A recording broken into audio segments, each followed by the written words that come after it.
والسلام على عباده الذين اصطفى خصوصا على افضلهم وخاتم النبيين محمد الامين وعلى آله وصحبه اجمعين. اما بعد فقد قال الله تبارك وتعالى كما ورد في اول سورة البلد: اعوذ باللہ من الشیطان الرجیم بسم اللہ الرحمن الرحیم لا اقسم بهذا البلد وانت حل بهذا البلد ووالد وما ولد لقد خلقنا الانسان في كبد. وقال تبارک و تعالی کما ورد فی سورة الانشقاق: اذا السماء انشقت واذنت لربها وحقت واذا الارض مدت والقت ما فيها وتخلت واذنت لربها وحقت یا ایھا الانسان انک کادح الی ربک کدحا فملاقیہ. صدق اللہ العظیم. رب اشرح لی صدری ویسر لی امری واحلل عقدۃ من لسانی یفقہوا قولی. اللہم ربنا الہمنا رشدنا واعذنا من شرور انفسنا. اللہم ارنا الحق حقا وارزقنا اتباعہ وارنا الباطل باطلا وارزقنا اجتنابہ. اللہم وفقنا لما تحب وترضى آمین یا رب العالمین.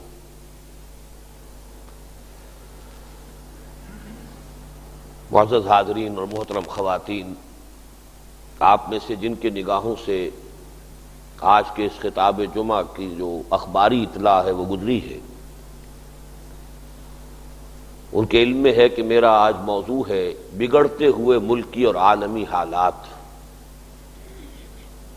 اور نجات کی واحد راہ.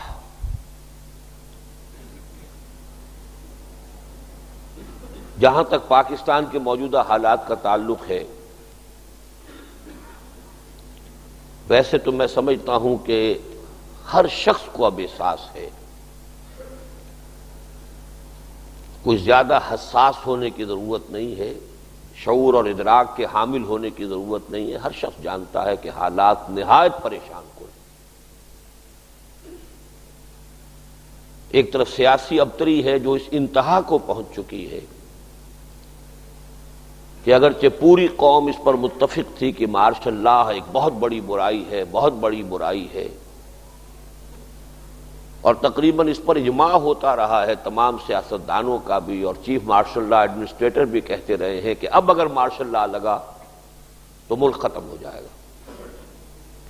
لیکن اب آپ نے دیکھا ہوگا کہ آہستہ آہستہ زبانوں پر، یہاں تک کہ اخبارات میں بھی مارشل لاء کا ذکر ہونے لگا ہے. آج کا اداریہ تک بھی آ گیا ہے کہ حالات اس درجے بگڑ چکے ہیں کہ اگر فوج کی طرف سے کوئی ایسا اقدام ہو تو قوم جو ہے اسے پسند کرے گی، خوش آمدید کہے گی. اس درجے لوگ تنگ آ چکے ہیں، اور سیاستدانوں نے اس درجے اپنی نااہلی کو ثابت کر دیا ہے کہ اب اگر کوئی اقدام ایسا ہوتا ہے تو اس پر کسی طرف سے کوئی تنقید یا کوئی نکیر نہیں ہوگی. اس کے ساتھ ہی نظر یہ آ رہا ہے کہ اب وہ جو اس گزشتہ الیکشن کے بعد ایک جو کچھ بات بہتری کی نظر آئی تھی سیاسی اعتبار سے، دینی اعتبار سے نہیں، دینی اعتبار سے تو معاملہ کسی بھی پہلو سے بہتر نہیں ہوا، بد سے بدتر ہی ہم ہو رہے ہیں روز بروز.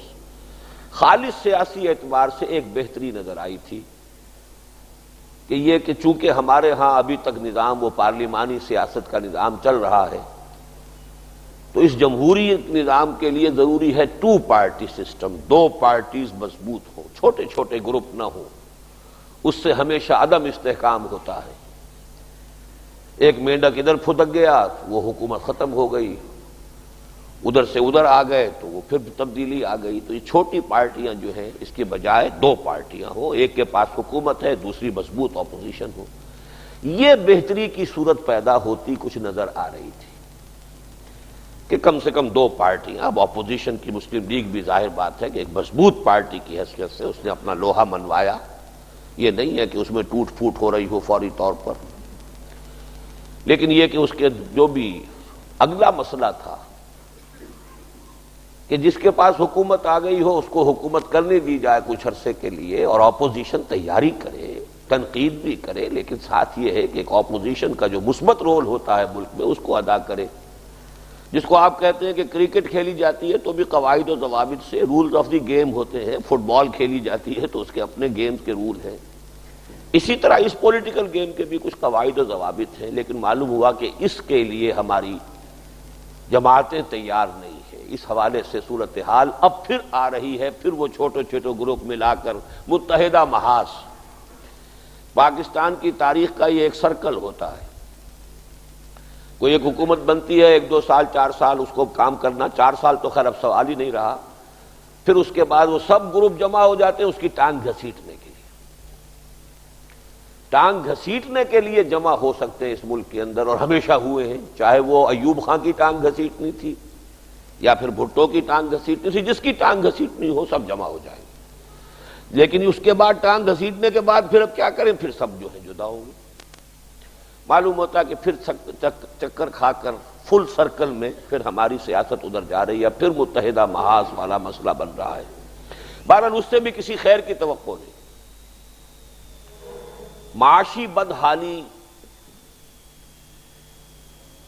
صنعت کی تباہی، کاروبار کا جو برا حال ہے جس سے سنیے، مہنگائی کا جو عالم ہے بڑھتا چلا جا رہا ہے، بد امنی، کراچی تو اس کے یوں سمجھیے کہ سب سے نمایاں مثال ہے۔ اب عام لوگ کہتے ہیں کہ صبح کو گھر سے نکلنے کے بعد شام کو واپس آنا، بس یوں سمجھیے کہ ایک غیر یقینی کسی کیفیت ہے ہر ایک کے اوپر، ڈاکے ہوں، قتل و غارت ہو، راہ چلتے راہگیر جس طریقے سے کراس فائرنگ کے اندر، جن کا کسی سے کوئی تعلق نہیں، کسی گروپ سے تعلق نہیں، شادی کے لیے آئے سعودی عرب سے، اپنی کار سجانے کے لیے لے گئے تھے، واپس آئے تو لاش آئی ہے، یہ حالات جو ہو رہے ہیں ملک کے، اور اس سب سے بڑھ کر فرقے وارانہ کشیدگی اور تشدد، سپاہ صحابہ اور اہل تشیع کے جو جلسے لاہور میں ہوئے ہیں، نہایت خوفناک منظر ہے جو سامنے آ رہا ہے، کھلم کھلا نہایت تباہ کن ہتھیاروں کی ڈیمانسٹریشن، کھڑے ہو کر موچی گیٹ پر جلسہ ہوا اہل تشیع کا، سپاہ صحابہ نے جواب میں کہا کہ ہمارے پاس جتنا اسلحہ ہے تمہیں تصور نہیں ہو سکتا، ہمارے پاس، اور ڈٹ کر کہہ رہے ہیں، کھل کر کہہ رہے ہیں فلاں شخص کو نہیں چھوڑیں گے، اسے یہ فکر نہیں ہے کہ میری اس تقریر کے اوپر بھی مجھ پر مقدمہ بن سکتا ہے، ارادہ قتل جو ہے مقرر خود کہہ رہا جلسے میں کھڑے ہو کر، اخبار میں چھپ رہا ہے، کہیں چھپ جائے، زمین کے 7ویں طبقے میں جا کر چھپ جائے اسے نہیں چھوڑیں گے، یہ باتیں علل اعلان جلسوں میں اور ڈنکے کی چوٹ اور اخبارات میں چھپ رہی،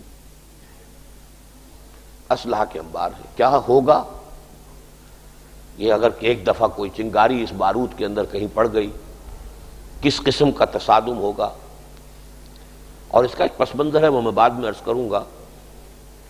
بہرحال میں زیادہ مرثیہ کہنا نہیں چاہتا، اس میں جو محدود وقت ہے اس کو مزید ضائع نہیں کرنا چاہتا، جو حالات سب کے علم ہے، ان حالات کا ایک تجزیہ تو میں اس سے پہلے بھی کرتا رہا ہوں اور یہاں پہ بھی بعض مواقع پر آیا ہے، کیوں ہے یہ صورتحال، وہ ایک اجتماعی تجزیہ سمجھیے،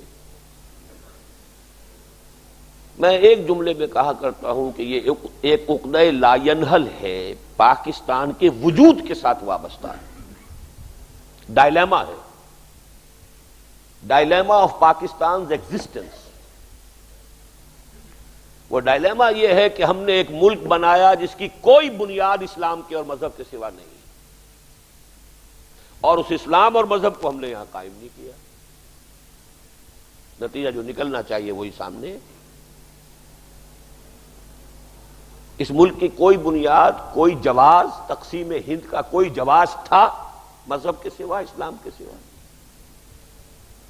کوئی جغرافیائی جواز ہو، کوئی تاریخی جواز ہو، کوئی لسانی جواز ہو، کوئی ثقافتی جواز ہو، مجھے بتائیے۔ نسلی جواز ہو کہ صاحب ایک نسل ادھر رہتی ہے، ایک نسل ادھر رہتی ہے۔ نسلوں کی کھچڑی ہے، ہندوؤں اور مسلمانوں کے درمیان مشترک ہے۔ مسلمان راجپوت، ہندو راجپوت، مسلمان جاٹ، ہندو جاٹ۔ برہمن سے سید وہ شیخ بن گئے، علامہ اقبال برہمنوں کی اولاد ہے نا، برہمن زادہ رمز آشنا روم و تبریزس۔ یہ سارے جو یہاں شیوخ کہلاتے ہیں وہ کون ہیں؟ شیخ، آخر سب ہندوؤں ہی میں سے ان کے جو ویش، جو بھی ان کے کاروباری طبقات تھے وہی ایمان لائے، مسلمان ہوئے، تو وہ ان کے مختلف گوتے بھی ہیں۔ قوم پنجابی سوداگران جو ہیں انہوں نے تو اپنی ان گوتوں کو بھی برقرار رکھا ہوا۔ تو نسل وہی تھی، زبان پنجابی، سکھ بھی زبان پنجابی بول رہا ہے اور ادھر سے مسلمان جو ہے وہ بھی زبان پنجابی بول رہا ہے۔ اردو بولنے والے وہاں بھی ہیں، اردو بولنے والے یہاں بھی ہیں۔ تو کوئی اور جواز نہیں تھا اس تقسیم کا۔ سندھی بولنے والے ہندو تھے جو یہاں سے گئے ہیں، اور سندھی بولنے والا مسلمان ہے جو یہاں ہے، اور اب بھی سندھ میں ہندو بھی موجود ہے۔ کوئی نسلی، کوئی لسانی، کوئی ثقافتی، کوئی بنیاد نہیں سوائے اسلام کے۔ پاکستان کا مطلب کیا؟ لا الہ الا اللہ۔ پاکستان میں آ کر وہ لا رہ گیا، صرف اللہ آیا ہی نہیں۔ اس کا نتیجہ تو یہی نکلنا تھا کہ ایک خلا ہے، ایک ویکوم ہے۔ آپ کو معلوم ہے ہوا کا دباؤ کم ہو جائے تو آندھیاں آتی ہیں، طوفان آتے ہیں، سائیکلون آتے ہیں۔ ہوا کا دباؤ کم ہو گیا، کیا ہوگا پھر؟ تو جب خلا پیدا ہوا، اس خلا کا نتیجہ یہ ہے کہ ہماری کوئی جڑ نہیں، کوئی بنیاد نہیں۔ ہم بے بنیاد قوم ہیں، اس وقت بے بنیاد ملک ہے۔ اسی لیے ہمارے مبصرین جو ہیں بین الاقوامی ایسے ایسے فقرے چست کرتے ہیں، Pakistan is still in search of an identity. Pakistan ابھی تک ایک تشخص کی تلاش میں ہے کہ میں ہوں تو کون ہوں، کیوں ہوں، کس لیے ہوں۔ یہ تو ہے ایک جملے میں اجتماعی سطح پر۔ لیکن آج میں ذرا یہ تجزیہ ایک دوسرے اینگل سے آپ کے سامنے رکھ رہا ہوں۔ اجتماعی فینومینا جتنے بھی ہوتے ہیں ان کا بھی آخری تجزیہ جب کریں گے تو اصل سبب انفرادی ہوتا ہے۔ افراد سے ہی قوم بنتی ہے نا۔ اقبال کا بڑا پیارا شعر ہے کہ افراد کے ہاتھوں میں ہے اقوام کی تقدیر، ہر فرد ہے ملت کے مقدر کا ستارہ۔ افراد سے معاشرہ، معاشرے سے قوم، جو بھی بنتی ہے افراد سے ہے۔ تو جو بھی اجتماعی سطح پر کوئی خرابی آتی ہے، کوئی کمی آتی ہے، کوئی تقصیر ہے، تو اس کا اصل انالیسس کریں گے تو جائے گا تو افراد کے اوپر۔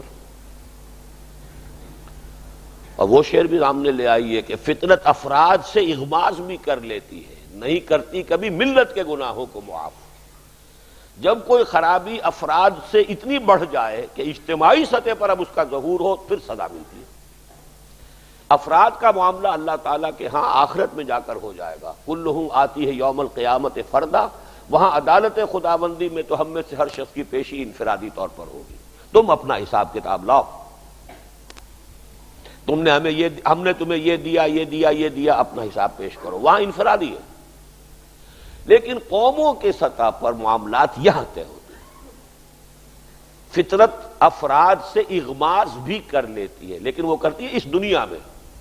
آگے تو جا کر حساب ہونا ہے، آؤ گے ہمارے پاس، لن تزول قدم ابن آدم حتی یسأل عن خمس، تم میں سے کسی ایک کے قدم ہل نہیں سکیں گے ہمارے ہاں عدالت میں کھڑے ہوگے کٹہرے میں، جب تک 5 حساب نہ لے لیے جائیں۔ ہم نے عمر دی تھی 80 برس، کہاں گوائی؟ ان عمر ہی فیما افنا۔ پھر عمر کا ایک خاص حصہ تھا جوانی کا، وان شباب ہی فیما ابلا، وہ جوانی کہاں گلائی؟ وہاں مال ہی من این اکتسبہ وفیما انفقہ، مال کا حساب دو، کہاں سے کمایا تھا، حلال سے کہ حرام سے، کہاں خرچ کیا تھا، جائز میں کہ ناجائز میں، عللو تللو میں، عیاشی میں، یا ادائے حقوق میں اللہ کے دین کی خاطر کیا۔ وَأَمَّا عَمِلَ فِيمَا عَلِمَ، 5واں سوال یہ جو علم تمہیں حاصل ہوا عمل کتنا کیا۔ وہاں انفرادی محاسبہ ہر شخص کا ہوگا۔ دنیا میں قوموں کی سطح پر فیصلے صادر ہو جاتے ہیں، قومیں برباد کر دی جاتی ہیں، قومیں نسیم منسیہ کر دی جاتی ہیں، قومیں ہلاک کر دی جاتی ہیں، قوم نوح ہلاک کر دی گئی، قوم ہود ہلاک کر دی گئی، قوم صالح ہلاک کر دی گئی، قوم فرعون ختم کر دی گئی، ہوتا ہے۔ اور ہم بھی اس سے بچے نہیں ہیں۔ ہسپانیہ میں مسلمان ختم کر دیے گئے، اب بوسنیا میں ہو رہا ہے۔ کل کی جو خبر تھی، آج پتہ نہیں کیا ہوا ہے، SOS کالز جا رہی تھی، 2 لاکھ مسلمان جہاں گھرا ہوا ہے، واکنگ ڈسٹنس تک سرب افواج پہنچ چکی تھی۔ یہ ساری چیزیں ہو رہی ہیں۔ 500 برس پہلے جو کچھ یورپ کے جنوب مغربی سرے میں ہوا تھا اسپین میں، وہ یورپ کے جنوب مشرقی کونے میں اب ہو رہا ہے۔ بلقان کا علاقہ کیا ہے؟ وہ یورپ کا جنوب مشرق ہے، اور اسپین کیا تھا؟ وہ یورپ کا جنوب مغرب تھا۔ 500 برس پہلے وہاں ہوا تھا۔ تو قومی سطح پر سزائیں دنیا میں ملتی ہیں، لیکن اس وقت میں یہ آپ سے عرض کرنا چاہتا ہوں کہ انفرادی جائزہ لیجئے۔ انفرادی جائزے میں جو بات آج میں آپ کے سامنے رکھنا چاہتا ہوں وہ یہ کہ ہر انسان محنت تو کرنے پر مجبور ہے اس دنیا میں، بس محنت کا رنگ کیا ہے، ہدف کیا ہے، تقسیم کیا ہے، اس پر سارا دار و مدار ہے۔ دنیا میں عزت یا بے عزتی کا، دنیا میں زوال یا ترقی کا، اس کا تجزیہ ہے اصل میں۔ اسی لیے میں نے آج وہ آیتیں پڑھی ہیں، یہ 2 صورتیں آخری پارے کی بڑی عجیب ہیں، سورۃ البلد اور سورۃ الانشقاق۔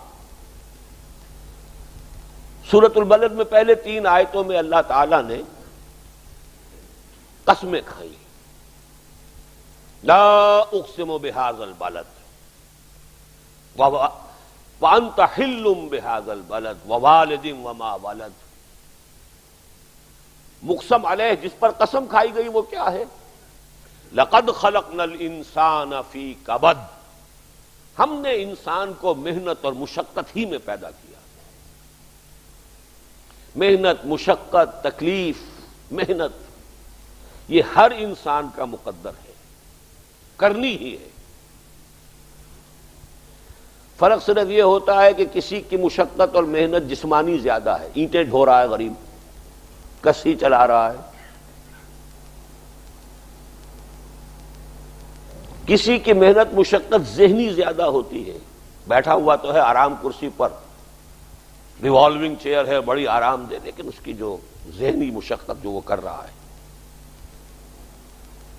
جو جسمانی مشقت کرتا ہے وہ رات کو پاؤں پھیلا کر سوتا ہے، چاہے روٹی بھی پوری نہ ملی ہو، لیکن اسے پتہ نہیں ہوتا رات کب گزر گئی۔ اور یہ دوسرے جو ہوتے ہیں انہیں رات کو بھی نیند نہیں آتی، مخملی گدیروں پر بھی نہیں آتی، انہیں ضرورت ہوتی ہے ہپنوٹکس کی بھی، سیڈیٹیوز کی بھی، ٹرینکولائزرز کی بھی، یہ ساری چیزیں وہاں چلتی ہیں، اس لیے کہ ان کی جو کوفت ہے وہ کسی اور قسم کی ہے۔ لیکن بچا ہوا کوئی نہیں ہے۔ محنت، مشقت، قرآن نے اتنی قسمیں کھا کر اللہ نے کہا ہے، ہم نے انسان کو، یہاں کسی انسان کی تخصیص نہیں ہے۔ محنت، مشقت، اور اس محنت مشقت کے ساتھ اس میں غالب نے ایک اور رنگ داخل کیا ہے، اس کے ساتھ غم بھی ہے۔ مثلا حیوان اور انسان میں کیا فرق ہے؟ بیل ہے، کولو چلا رہا ہے، مشقت تو وہ بھی کر رہا ہے۔ بار برداری کا اونٹ ہے، بوجھ ڈھو رہا ہے ادھر سے ادھر تک، محنت تو وہ بھی کر رہا ہے۔ انسان محنت بھی کرتا ہے، مزید اس کو رنج اور غم جو سابقہ اس کو پیش آتا ہے۔ بیل کو پتہ بھی نہیں ہوگا میری کو اولاد بھی ہے، نسل بھی ہے، وہ کوئی بیمار ہے، کس حال میں ہے۔ گائے کو بھی اپنے بچے کی خبر ہوگی، وہ چھوٹا سا جب ہے دودھ پیتا ہے، اس کے بعد اسے کیا پتا وہ کہاں گیا کہاں نہیں ہے۔ انسان کو جو تکلیفیں جھیلنی پڑتی ہیں، پھر جو غم جھیلنے پڑتے ہیں، وہ حیوان کے لیے نہیں ہے، یہ انسان کے لیے۔ اسی لیے کہا غالب نے کہ قید حیات و بند غم اصل میں دونوں ایک ہیں، موت سے پہلے آدمی غم سے نجات پائے کیوں؟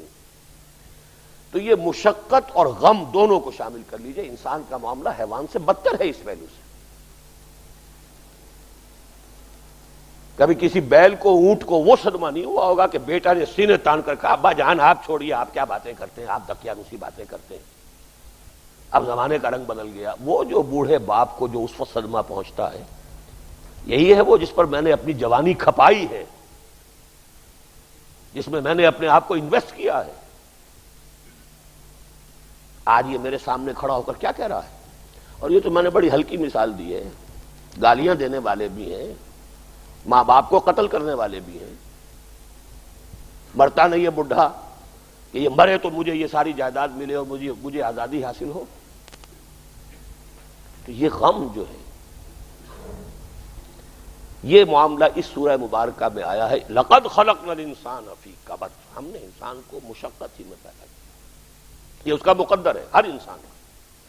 قسمیں کیا کھائیں؟ لا اقسم بہذا البلد، مکہ شہر، اس لیے کہ وہاں معیشت بڑی مشکل تھی، بے آب و گیا وادی میں رہنا کوئی آسان کام تھا۔ ربنا انی اسکنت من ذریتی بواد غیر ذی زرع عند بیتک المحرم، بڑی مشقت والی زندگی۔ اور اے نبی انت حل بہذا البلد، آپ کو حلال ٹھہرا لیا گیا ہے اس شہر کے اندر۔ یہ دوسری مشقت ہے جو انسان جھیلتا ہے کسی مقصد کے لیے۔ محمد الرسول اللہ دعوت اور تبلیغ دین کے لیے اللہ کی توحید کا پرچار کر رہے ہیں۔ کوئی کہتا پاگل ہے، مجنون ہے، دماغ خراب ہو گیا ان کا، شاید کسی جن کا سایہ ہو گیا ہے، کوئی بدروح آ گئی ہے، جھوٹ بول رہے ہیں، کسی سے ڈکٹیشن لے کر آتے ہیں، ہم پر دھونس جماتے ہیں کہ یہ اللہ کی وحی مجھ پر نازل ہوئی ہے۔ کیا بیت رہا ہے حضور کے قلب مبارک پر؟ انت حل بہذا البلد، یہ دوسری مشقت ہے۔ زندگی میں کوئی مقصد ہو آپ کا تو آپ کو تو جو مشقت اب جھیلنی پڑے گی اس مقصد کے لیے، وہ مقصد کوئی سا ہو۔ ووالد وما ولد، ایک ہے اپنا اکیلے کا پیٹ پالنا، ایک اولاد کی پرورش، وہ اور دکھ، 10 گنا مسائل۔ یہ سارے قسم جو کھائی کس بات پر؟ لقد خلقنا الانسان فی کبد۔ اسی طرح سورۃ الانشقاق، چونکہ میں نے یہ بارہا ایک بات بیان کی، قرآن مجید میں اہم مضامین 2 جگہ ضرور ہوتے ہیں۔ اذا السماء انشقت، جب آسمان پھٹ جائے گا، واذنت لربها وحقت، اس لیے کہ اللہ کا حکم ہوگا، وہ اپنے رب کا حکم سنے گا، اس کی تابع داری کرے گا، اور یہی اس کا مقام ہے۔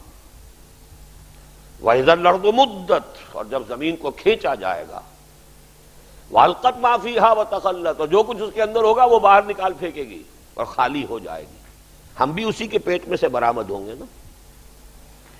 ایک مرتبہ ہماری ولادت ہوئی ہے ماؤں کے پیٹوں سے، دوسری ولادت ہونی ہے اس زمین کے پیٹ سے جب یہ قبریں ہمیں اگل دیں گی۔ وَأَذِنَتْ لِرَبِّهَا وَحُقَّتْ، یہ حکم ہوگا اسے اس کے پروردگار کا، اسے اپنے رب کے حکم کی ماننا ہے، یہی اس کا مقام ہے۔ یا ایھا الانسان انک کادح الی ربک کدحا فملاقیہ، اے انسان تجھے مشقت پر مشقت جھیلتے ہوئے، محنت پر محنت کرتے ہوئے ہی آگے بڑھنا ہے، اور پھر اپنے رب کے حضور میں پیش ہونا ہے۔ یہ اور مصیبت ہے، کسی اونٹ اور کسی بیل سے محاسبہ نہیں ہے وہاں۔ کیا کر کے لائے؟ جو مشقت تھی اس دنیا کی تھی، جھیل لی، ختم ہوئے، اب کوئی حساب کتاب تو نہیں۔ یہ اگلی منزل ہے انسان کی، فملاقی، اپنے رب کے حضور میں حاضری بھی ہے، پھر جب سوال جواب بھی ہوگا۔ اسی لیے آخری پارے ہی کی پہلی سورت ختم ہوتی ہے نا، وَيَقُولُ الْكَافِرُ يَا لَيْتَنِي كُنتُ تُرَابًا، اس روز کہے گا کافر کاش میں مٹی ہوتا، انسان بنا ہی نہ ہوتا میں، جسے آج ہم بہت بڑا شرف سمجھ رہے ہیں، شرف انسانیت، کاش کہ میں مٹی ہوتا، یہ انسان کی حیثیت مجھے دی ہی نہ جاتی کہ میں آج یہاں کھڑا ہوں جواب دے کے۔ اور حضرت ابوبکر اس زندگی میں کہا کرتے تھے کاش کہ میں گھاس کا ایک تنکا ہوتا جو سوکھ جاتی ہے، جلا دی جاتی ہے، اس سے کوئی حساب کتاب نہیں ہے، کاش کہ میں درختوں پر چہچہاتی ہوئی ایک چڑیا ہوتا جس سے کوئی حساب کتاب نہیں۔ یہ اگلا ہے، اس کی بھی اصل میں اسی لیے غالب کی جو عظمت لوگ مانتے ہیں تو کچھ باتیں ہیں جو تعبیرات ہیں. اب تو گھبرا کے یہ کہتے ہیں کہ مر جائیں گے، اور مر کے بھی چین نہ پایا تو کہاں جائیں گے، تو کدھر جائیں گے؟ وہاں تو اگلا مرحلہ بھی آنا ہے، وہ ہے اس صورت میں یا ایھا الانسان انک کادح الی ربک کدحا فملاقیہ. نتیجہ کیا ہے ان دونوں کا؟ ہر انسان کو محنت اور مشقت تو کرنی ہی ہے. اب مجھے حدیث بھی یاد آ گئی ہے، حضور نے فرمایا کل نفس یغدو فبائع نفسہ فموتقھا وموبقھا. ہر انسان جب صبح آنکھ کھلتی ہے رات کے سونے تک وہ اپنے آپ کو بیچتا ہے. کوئی جسمانی مشقت اپنی بیچ رہا ہے، شام کو 100 روپے لے کر آیا ہے، اس نے اپنی جسمانی محنت بیچی ہے نا.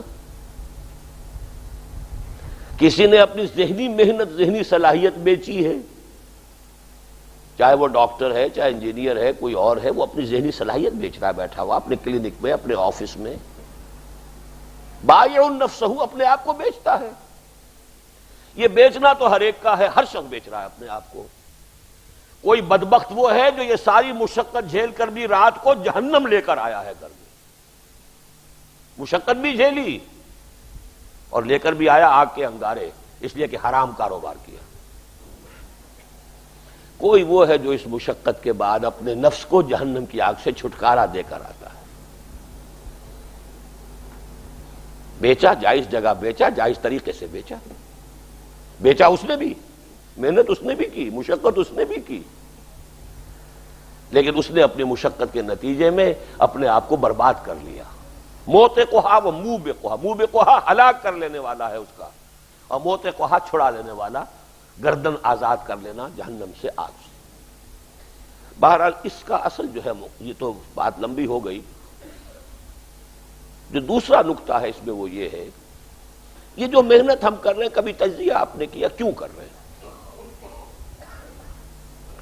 کس کو آرام پسند نہیں؟ ہم نے ایک نظم پڑھی تھی شاید میٹرک میں یا ایف اے میں، lotus eaters. Surely surely slumber is better than ٹوائل.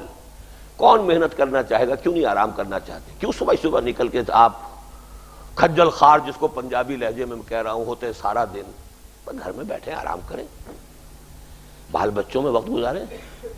کبھی کسی کی ڈانٹ سنی، کسی افسر کی ڈانٹ سنی، کسی اپنے باس کی ڈانٹ سنی؟ کیوں؟ کوئی سبب ہے نا، کوئی چیز ہے، کوئی محرک ہے جو آپ کو آمادہ کرتا ہے. فزیولوجی میں ہم نے پڑھا تھا کہ انسان کی جو اصل نارمل سٹیٹ ہے وہ نیند کی ہے. وہ تو کوئی سٹیمولس ہوتا ہے تو وہ جاگتا ہے اور کام کرتا ہے، ورنہ ہو آرام سوئے. یہ کیوں مشقت جھیلتا ہے انسان؟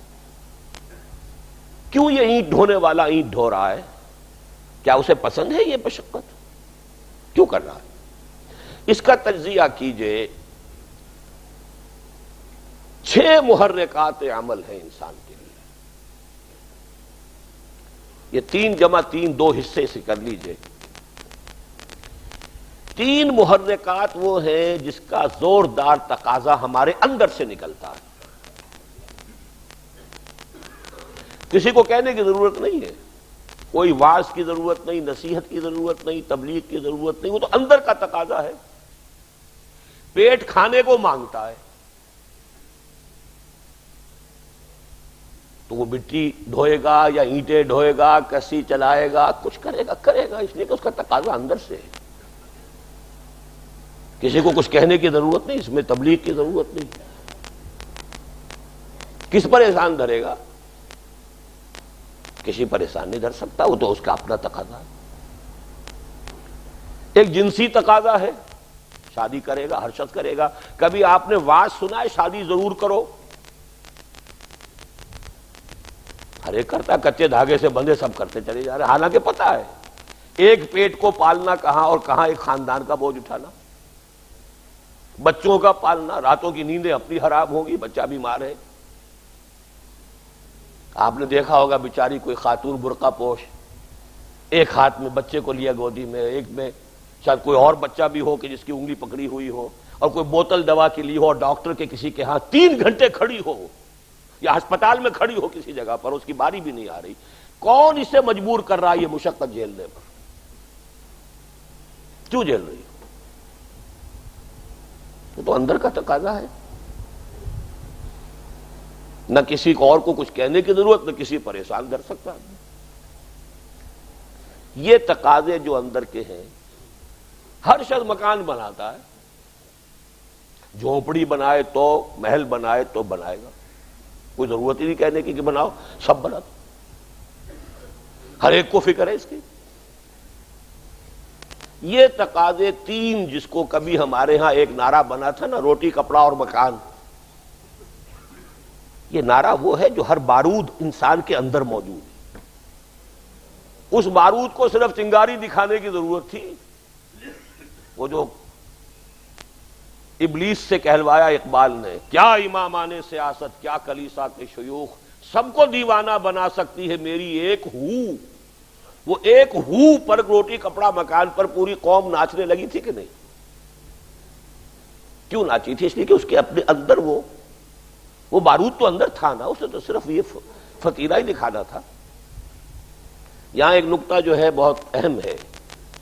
روٹی کپڑا اور مکان، میں نے جو بات گنی تھی اس میں کپڑا نہیں آیا تھا، میں نے جنسی تقاضا کہا تھا، شادی. لیکن آپ کو معلوم ہے قرآن مجید زوجین کو ایک دوسرے کا لباس قرار دیتا ہے. ہن لباس لکم وانتم لباس لہن.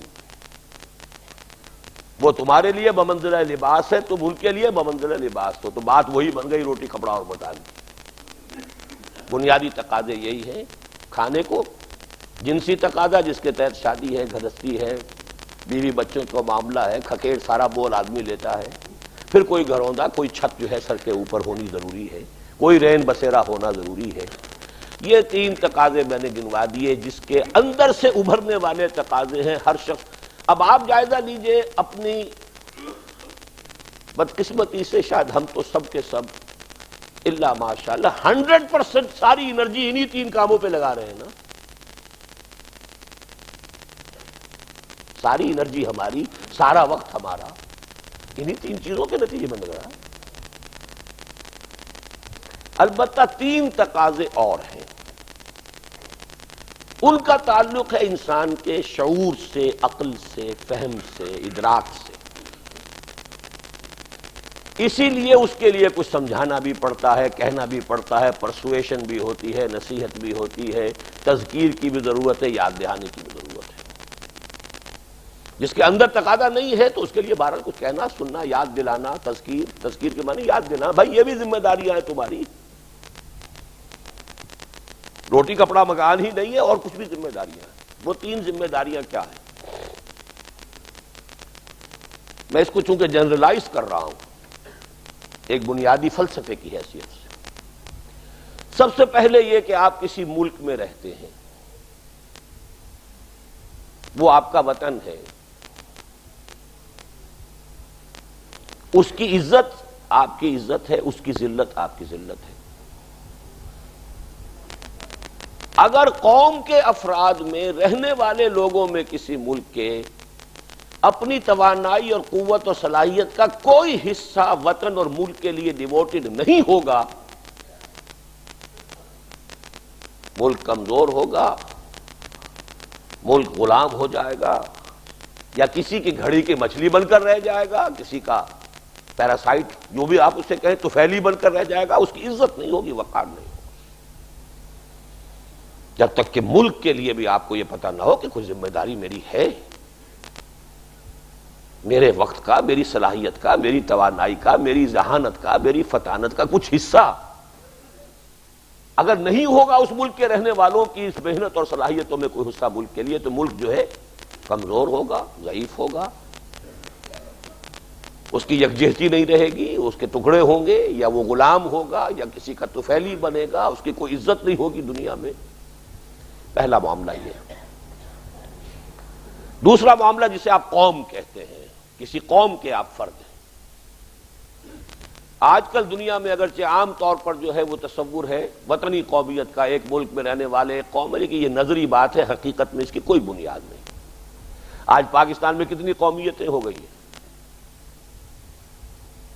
اور ویسے بھی خاص طور پہ ہم مسلمانوں کے لیے اگر ہماری قومیت ہے تو وہ تو ایک قوم ہے مسلمانوں کی، چاہے وہ جاوا اور سماٹرا میں مسلمان بستا ہو اور چاہے موریتانیہ میں بستا ہو، وہ قوم ایک ہے۔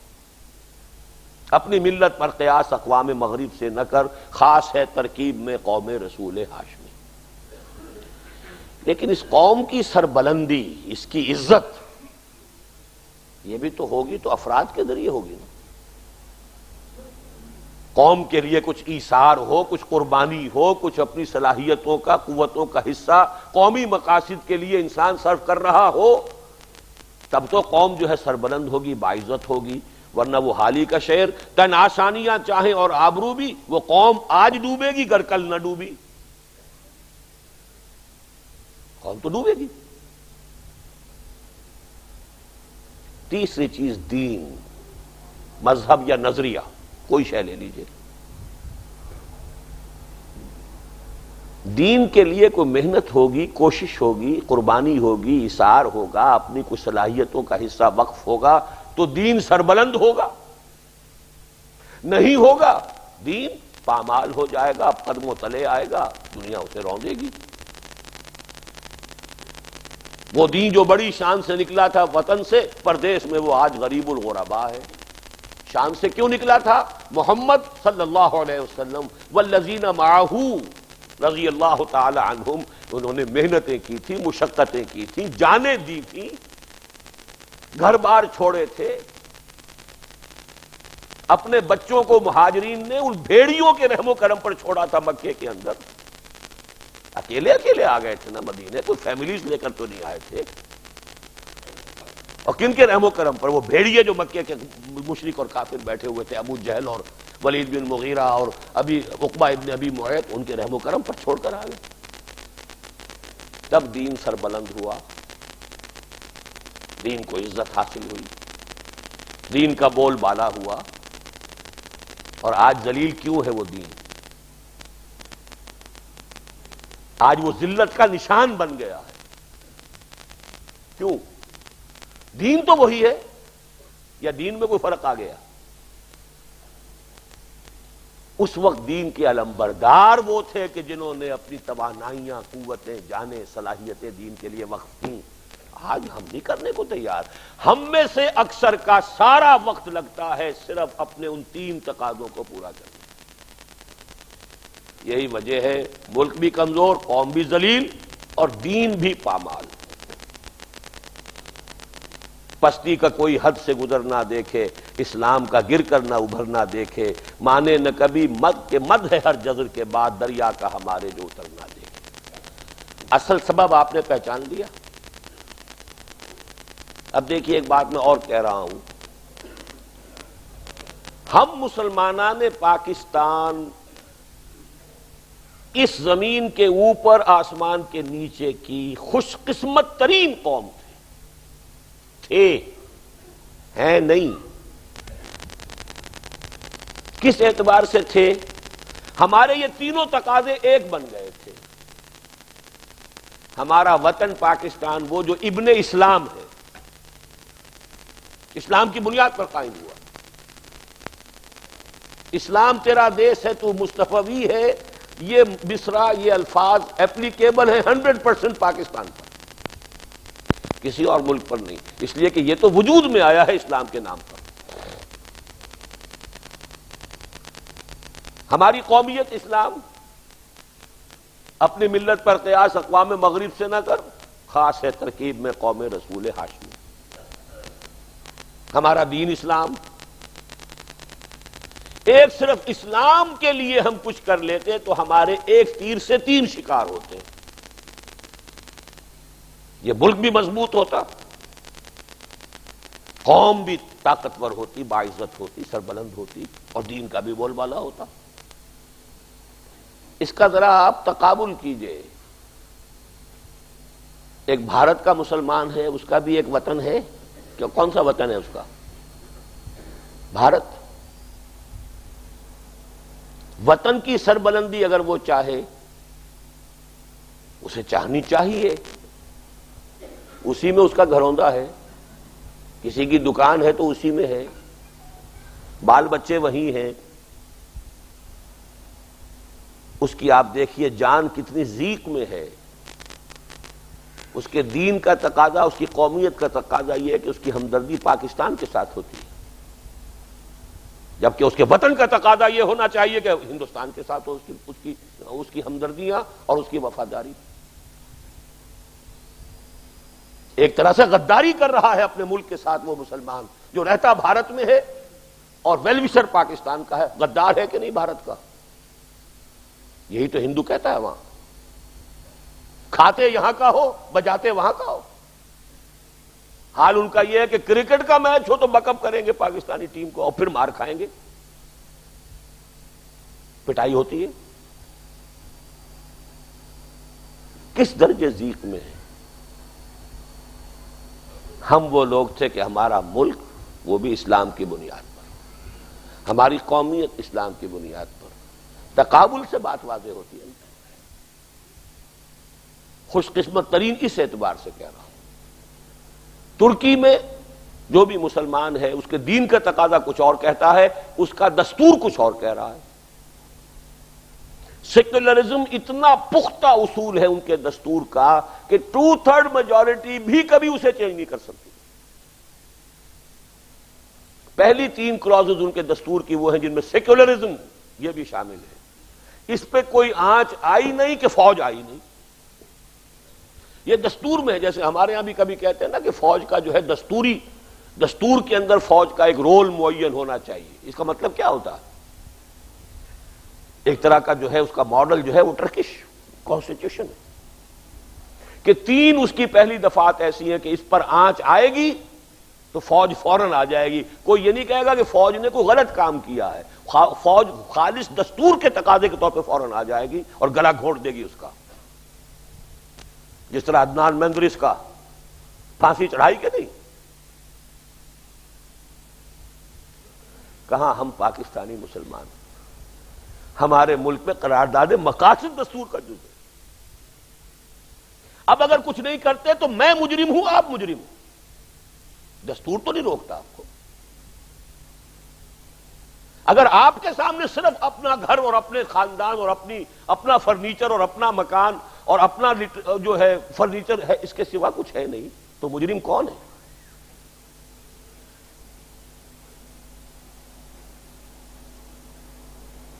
اس اپنی انتہائی خوش قسمتی کو ہم نے سب سے بڑی بدقسمتی بنا لیا۔ اسلام چونکہ نہیں لائے، ہر چیز ہی گئی، ملک بھی گیا، 2 ٹکڑے ہوا، اب پتہ نہیں کتنے ٹکڑے ہو جائیں، واللہ عالم۔ دنیا میں تو سازشیں ہو رہی ہیں،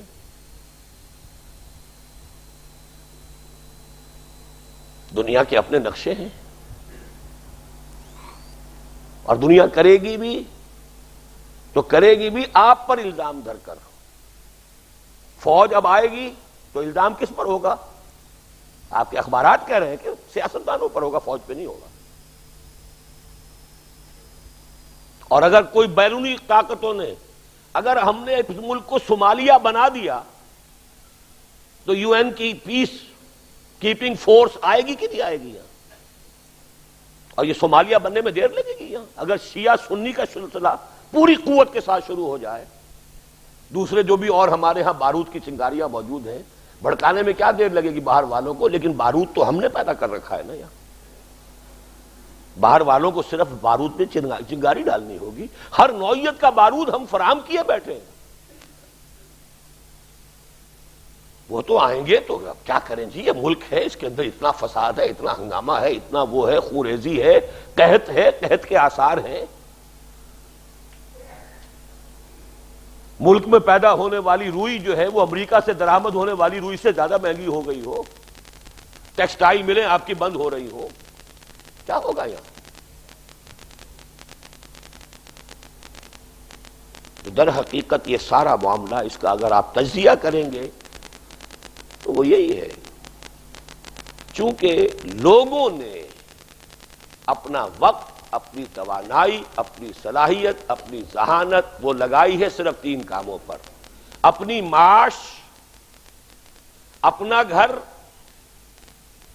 اپنا ساز و سامان، اپنے سٹینڈرڈ آف لیونگ کو اونچے سے اونچا کرنا، قوم کے لیے، دین کے لیے، ملک کے لیے اپنی توانائیوں، قوتوں، صلاحیتوں کا کوئی حصہ لگانے کو ہم تیار نہیں، تو نتیجہ تو یہ نکل رہا ہے جو سامنے ہے، اور وہی نتیجہ در حقیقت ایک بڑی گھناؤنی شکل کے اندر سامنے ہو سکتا ہے کہ آ جائے، الا یہ کہ اللہ تعالیٰ کی طرف سے کوئی معجزانہ انداز کی کوئی اللہ کی طرف سے کوئی ایسی بات ظاہر ہو جائے، اس کو قدرت حاصل ہے، وہ کر سکتا ہے۔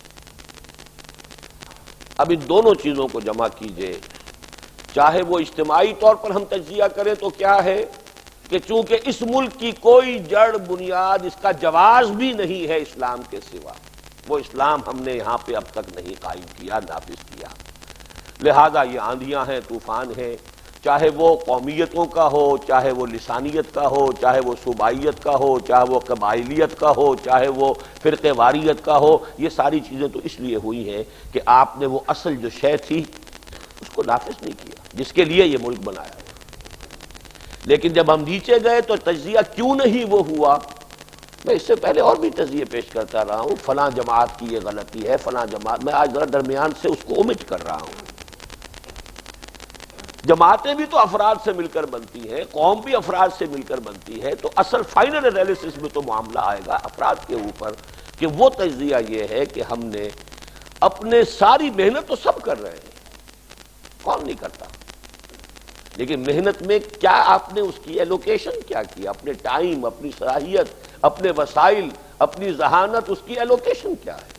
وہ ایلوکیشن صرف ان 3 تقاضوں کے لیے ہے، روٹی، کپڑا اور مکان، وہ وطن، قوم، دین، اس کے لیے ہم کچھ کرنے کو تیار نہیں۔ اس میں ہماری خوش قسمتی یہ ہے کہ اگر دین کے لیے ہم کر لیں تو ہمارے بقیہ دونوں مسئلے خود بخود حل ہو جاتے ہیں۔ لہذا علاج اس کا وہی آب نشاط انگیز ہے ساقی، یعنی یہی ہے کہ یہاں اسلام کو صحیح اور پورے اسلام کو، اجتماعی نظام، صرف قانون نہیں، نظام عدل اجتماعی، اس کو نافذ کیا۔ یہ کام، اب میں چند باتیں اور عرض کر رہا ہوں، یہ کام فی نفسہ ہی بھی آسان نہیں۔ کیوں؟ نظام بدلنا کبھی بھی دنیا میں آسان نہیں رہا۔ نظام بدلنے کا نام کیا ہے؟ انقلاب۔ انقلاب جب آیا ہے، ہزاروں جانیں جاتی ہیں یا لاکھوں جانیں جاتی ہیں تو انقلاب آتا ہے۔ تو یہ چونکہ ایک انقلاب کا تقاضا ہے، نظام بدلنا ہے، تو نظام تو یوں نہیں بدلتا، محنت کے ساتھ، مشقت، قربانی، جانی ایثار۔ وہ انقلاب اچھا تھا یا برا تھا اس کو چھوڑ دیجئے، زار کی حکومت ختم ہوئی، کمیونسٹ ریولیوشن آیا، کتنے لوگوں نے جانیں دی تھی؟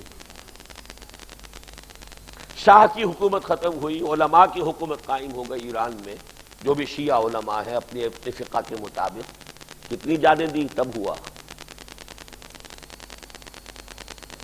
فرانس کے اندر شہنشاہیت کا خاتمہ ہوا، جمہوریت کا آغاز ہوا، کتنے لوگ مرے تھے۔ آخری بات کہہ رہا ہوں، آج سے 1400 برس قبل انقلاب آیا تھا، انقلاب محمدی، حضور نے ایک نظام قائم کیا تھا، کتنے صحابہ کو جام شہادت نوش کرنا پڑا تھا؟ سینکڑوں تو تھے نا۔ آج کے حساب سے دیکھیے تو ایک ایک صحابی ہم جیسے لاکھوں سے بڑھ کر قیمتی ہے کہ نہیں؟ اور حضرت حمزہ، حضرت مصعب بن عمیر، سینکڑوں، حضور کا اپنا خون بھی گرا ہے۔ مکی دور میں طائف کی سرزمین میں جذب ہوا ہے حضور کا خون، اور مدنی دور میں آ کر دامن احد میں خون جذب ہوا ہے، خون کا فوارہ چھوٹا ہے آپ کے چہرہ مبارک کی ہڈی پہ جب وہ تلوار کا وار ہوا ہے کہ نہیں؟ تو پہلی بات تو یہ کہ یہ کام مشکل ہے، آسان نہیں ہے، سمجھ لینا چاہیے۔ دوسری بات اور ہے، اسلام کا انقلاب مکمل دنیا میں پوری تاریخ میں ایک ہی دفعہ آیا آج تک، اور وہ محمد الرسول اللہ صلی اللہ علیہ وسلم کے ذریعے آیا۔ حضرت نوح کے ذریعے آیا نہیں آیا، قوم ہلاک ہو گئی۔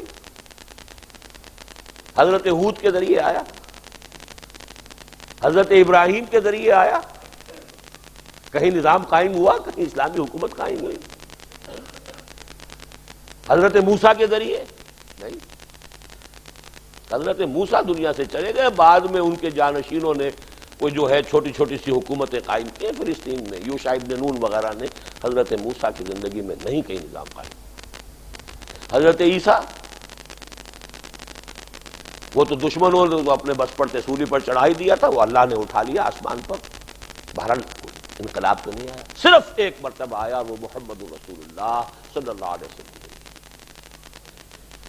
اور آج میں ایک بات کا اضافہ کر رہا ہوں ذرا تجزیے کے ساتھ.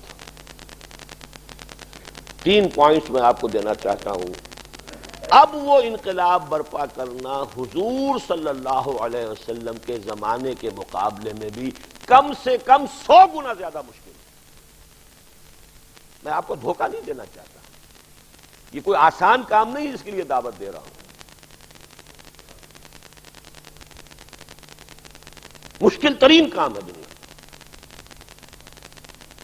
حضور کے زمانے میں جو یہ انقلاب آیا اس سے کم 100 گنا زیادہ مشکل ہے آج انقلاب.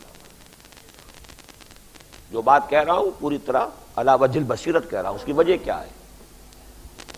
پہلے تو یہ کہ اس وقت قیادت تھی ایک نبی اور رسول کی. آج کہاں ہے نبی رسول؟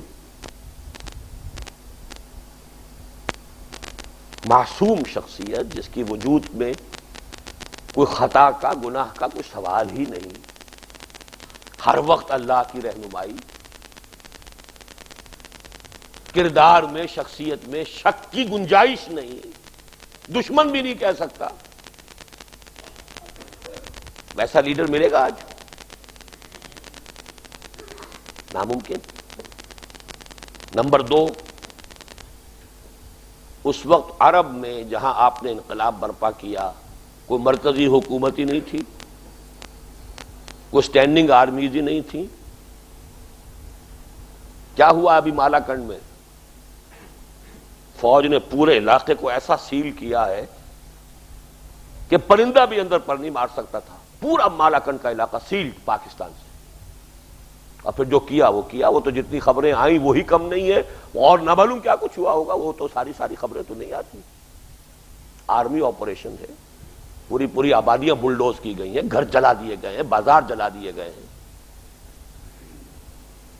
Crushed like any thing. ایسی کوئی فوج اس وقت موجود نہیں تھی، کوئی سٹینڈنگ آرمی نہیں تھی عرب کے اندر. مکے میں چھوٹی سی ایک حکومت تھی، ٹرائبل ایک ہائرارکی تھی. چونکہ ایک قبیلے کا شہر تھا مکہ، اس قبیلے میں مختلف ذمہ داریاں تقسیم کر رکھی تھی. اس کے پاس یہ منصب ہے، اس کے پاس یہ منصب ہے، اس کے پاس یہ منصب ہے. ان کا دارالندوہ تھا، اس میں بیٹھ کے سمجھیے پارلیمنٹ تھی. تمام گھرانوں کے سردار وہاں بیٹھ کے طے کرتے تھے. اسی میں مشورہ ہوا تھا اب محمد کو قتل کر دو صلی اللہ علیہ وسلم. ابو طالب کا انتقال ہو گیا، بنو ہاشم کی سرداری بھی اب آ گئی ہے ابو لہب کے پاس. ابو لہب تو پہلے ہی ہمارا یار ہے، ہمارا ساتھی ہے، ہم سے بڑھ کر محمد کا دشمن ہے. تو ساری رکاوٹ ختم ہو گئی. ناؤ گو اہیڈ کل ہم. مشورے کے بغیر نہیں تھا یہ. وہیں بیٹھ کر یہ مشورہ ہوا تھا جو آخری رات جس وقت کے حضور پھر ہجرت کے لیے تشریف لے گئے ہیں کہ ایسا نہ ہو کہ خام خواہ کوئی ایک شخص جو ہے اس پر الزام آ جائے محمد کے قتل کا صلی اللہ علیہ وسلم، تو پھر یہ بنو ہاشم اس کے خلاف دعویٰ لے کر کھڑے ہو جائیں. تو کئی قبیلوں کے جوان جو ہیں ہر ایک سے ایک لے لو اور سب کے سب ایک دم ٹوٹ پڑے تاکہ پتہ ہی نہ ہو کہ کس نے قتل کیا، کس کی تلوار سے قتل ہوا ہے، تاکہ وہ بدلہ لینا ہی ممکن نہ رہے بنو ہاشم کے لیے. یہ سارا ایک چھوٹی سی حکومت کا نظام، چھوٹا سا، بڑی پریمیٹیو فارم میں مکے میں تھا. باقی پورے عرب میں تو کوئی حکومت تھی ہی نہیں، کوئی سٹینڈنگ آرمی نہیں تھی. نمبر 3، کوئی بین الاقوامی رکاوٹ نہیں تھی حضور کے سامنے. 2 سپر پاورز موجود تھی اس وقت بھی، سلطنت روما، سلطنت ایران، اور بالکل سر پر بیٹھے ہوئے تھے جزیرہ نما عرب کے. عرب کا جغرافیہ آپ کے سامنے ہے نا. جزیرہ نما جو ہے نیچے چوڑا ہے جنوب میں، اوپر دونوں طرف سے جا کے پتلا ہوتا چلا گیا ہے. ایک طرف سے یہ خلیج عقبہ آ رہی ہے، ایک طرف سے خلیج فارس آ رہی ہے، اور یہاں اس کے آگے کیا ہے، ادھر شام، ادھر عراق. عراق کے اوپر تسلط ایران کا تھا، شام پر رومیوں کا تھا، اور یہ 2 سپر پاورز تھی. لیکن انہیں پتہ ہی نہیں چلا کیا ہو رہا ہے وہاں. کوئی ذرائع ابلاغ تھے ہی نہیں. آج آپ کے حالات کو امریکہ زیادہ جانتا ہے بنسبت آپ کے.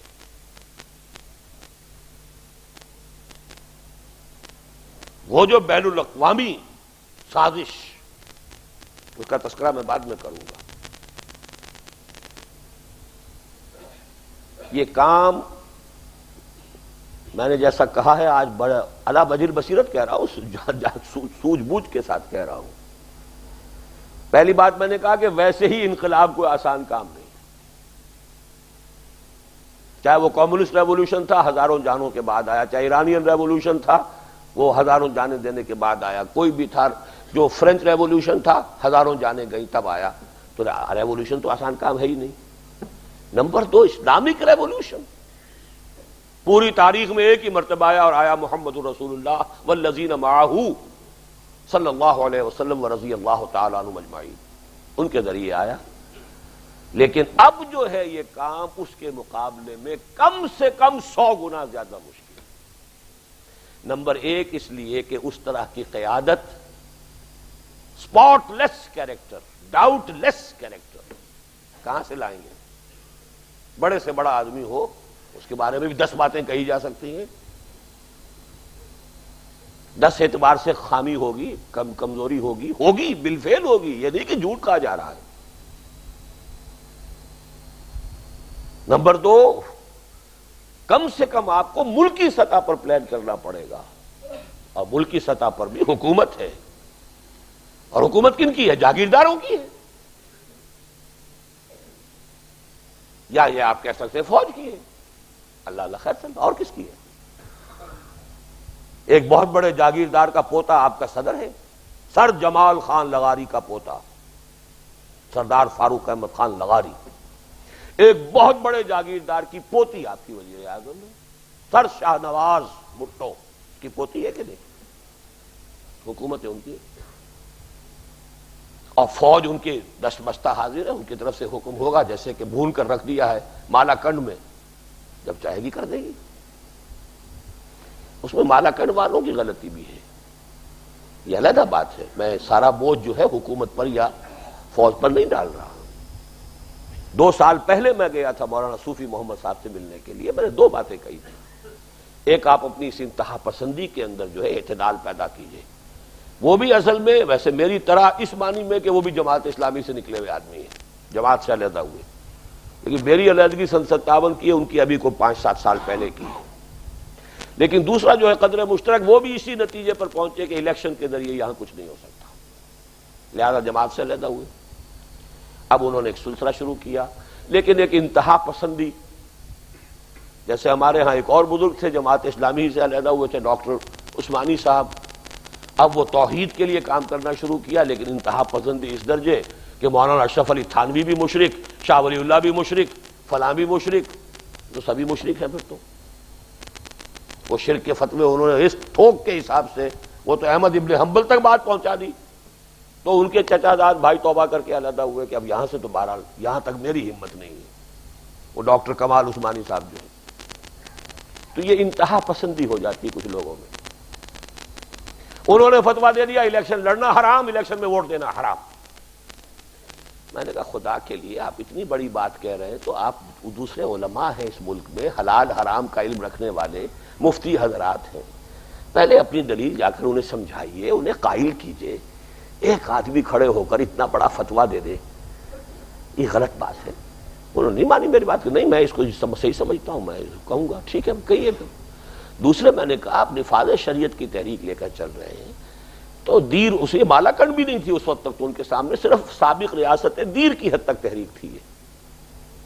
وہ دیر کی ایک تحصیل میدان کے رہنے والے ہیں، تو وہاں جو نظام تھا کچھ نہ کچھ شرعی قوانین وغیرہ تھے، جبکہ ریاست دیر تھی، تو تقاضا یہ تھا کہ وہی ریسٹور کیے جائیں. لیکن یہ کہ میں نے کہا شریعت کا معاملہ جو ہے وہ ایک کسی ریاست کا، کسی ایک ضلع کا، کسی ایک علاقے کا نہیں، پورے ملک کی سطح پر آپ باہر آئیں، ملک کے اندر لوگوں کو قائل کریں اپنی بات کی، اپنا موقف سمجھائیں. ہم آپ کو جلد سے جو ہے اپنا پلیٹ فارم پیش کرتے ہیں، تشریف لائیے.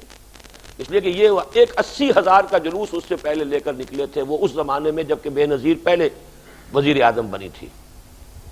اس زمانے میں بھی بڑی مشکل سے ہاتھ واتھ جوڑ کر انتظامیہ نے اور اٹک کے سے پل سے واپس کیا تھا ان کو، ورنہ ان کا یہ تھا کہ ہم اسلام آباد جائیں گے، گھیراؤ کریں گے۔ وہ اگر واپس نہ جاتے، وہ ہاتھ جوڑنے پر واپس چلے گئے، ہاتھ نہ جوڑتے وہ واپس نہ جاتے تو گولیاں برستی اس وقت بھی، لیکن اس وقت یہ تھا کہ انہوں نے بات مان لی۔ اب بھی یہ ہے کہ اصل میں وہ تو ماننے کو تیار ہو گئے تھے، لیکن یہ کہ وہ جو ہمارا چونکہ جماعتی نظم ان کا مضبوط نہیں تھا، اب جب انہوں نے کہا کہ بند کر دو اس ایجیٹیشن کو، وہ نہیں مانا انہوں نے، اور پھر آگے بڑھ گئے۔ پھر موب ہے، لیڈر لیس موب، تو جو کرے گا کرے گا۔ تو یہ ساری غلطیاں ان کی بھی ہیں، لیکن میں تو یہ کہتا ہوں کہ یہ سب کچھ ٹھیک ہوتا تب بھی بالآخر تو تصادم آنا ہے۔ اگر حضور کے ساتھ تصادم ہوا ہے تو اور کس کے ساتھ نہیں ہوگا، لیکن اس تصادم کے لیے تیار ہونا پڑے گا۔ بہرحال میں نے جو یہ تین چیزیں رکھی آپ کے سامنے، اس کو اب بیلنس کرنے والی چیز میرے سامنے کیا ہے؟ نتیجہ تو یہ نکلتا ہے کہ گھر بیٹھو۔ اگر حضور کے زمانے سے بھی کے مقابلے میں بھی یہ کام اب کرنا 100 گنا زیادہ مشکل ہے تو کیسے کر لو گے؟ بس گھر بیٹھو آرام سے، وہی تین کام کرو، اپنا کھاؤ کماؤ، بال بچے پالو پرورش کرو، اچھے اچھے دھندوں پہ اچھے اچھے کیریئرز ان کے بنا کے اچھے اچھے پروفیشن میں اس کو بٹھاؤ بچوں کو۔ کن چکروں میں پڑے ہوئے؟ نہیں کیوں؟ ایک یہ کہ آج کی تاریخ تک جتنا میں نے دین کو سمجھا ہے قرآن سے، حدیث سے، سنت سے، سیرت سے، اس کا یہ کہ اس کے لیے کوشش کرنا فرض ہے،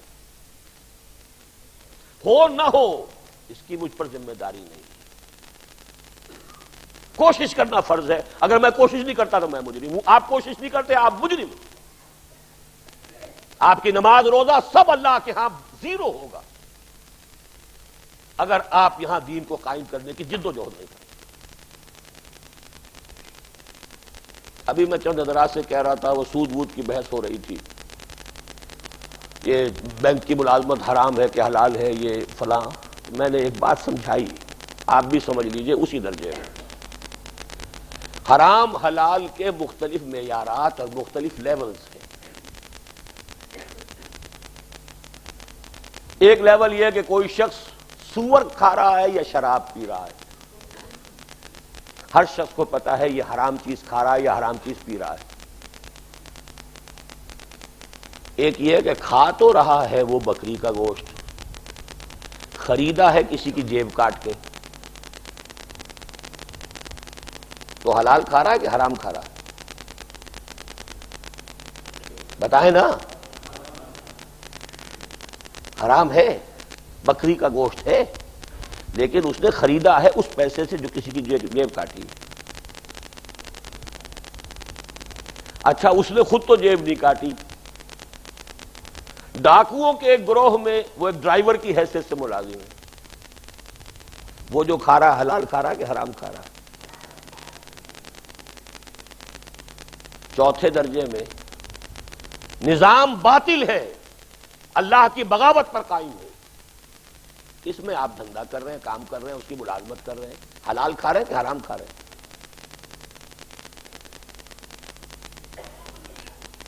یہ ہے چوتھی بات۔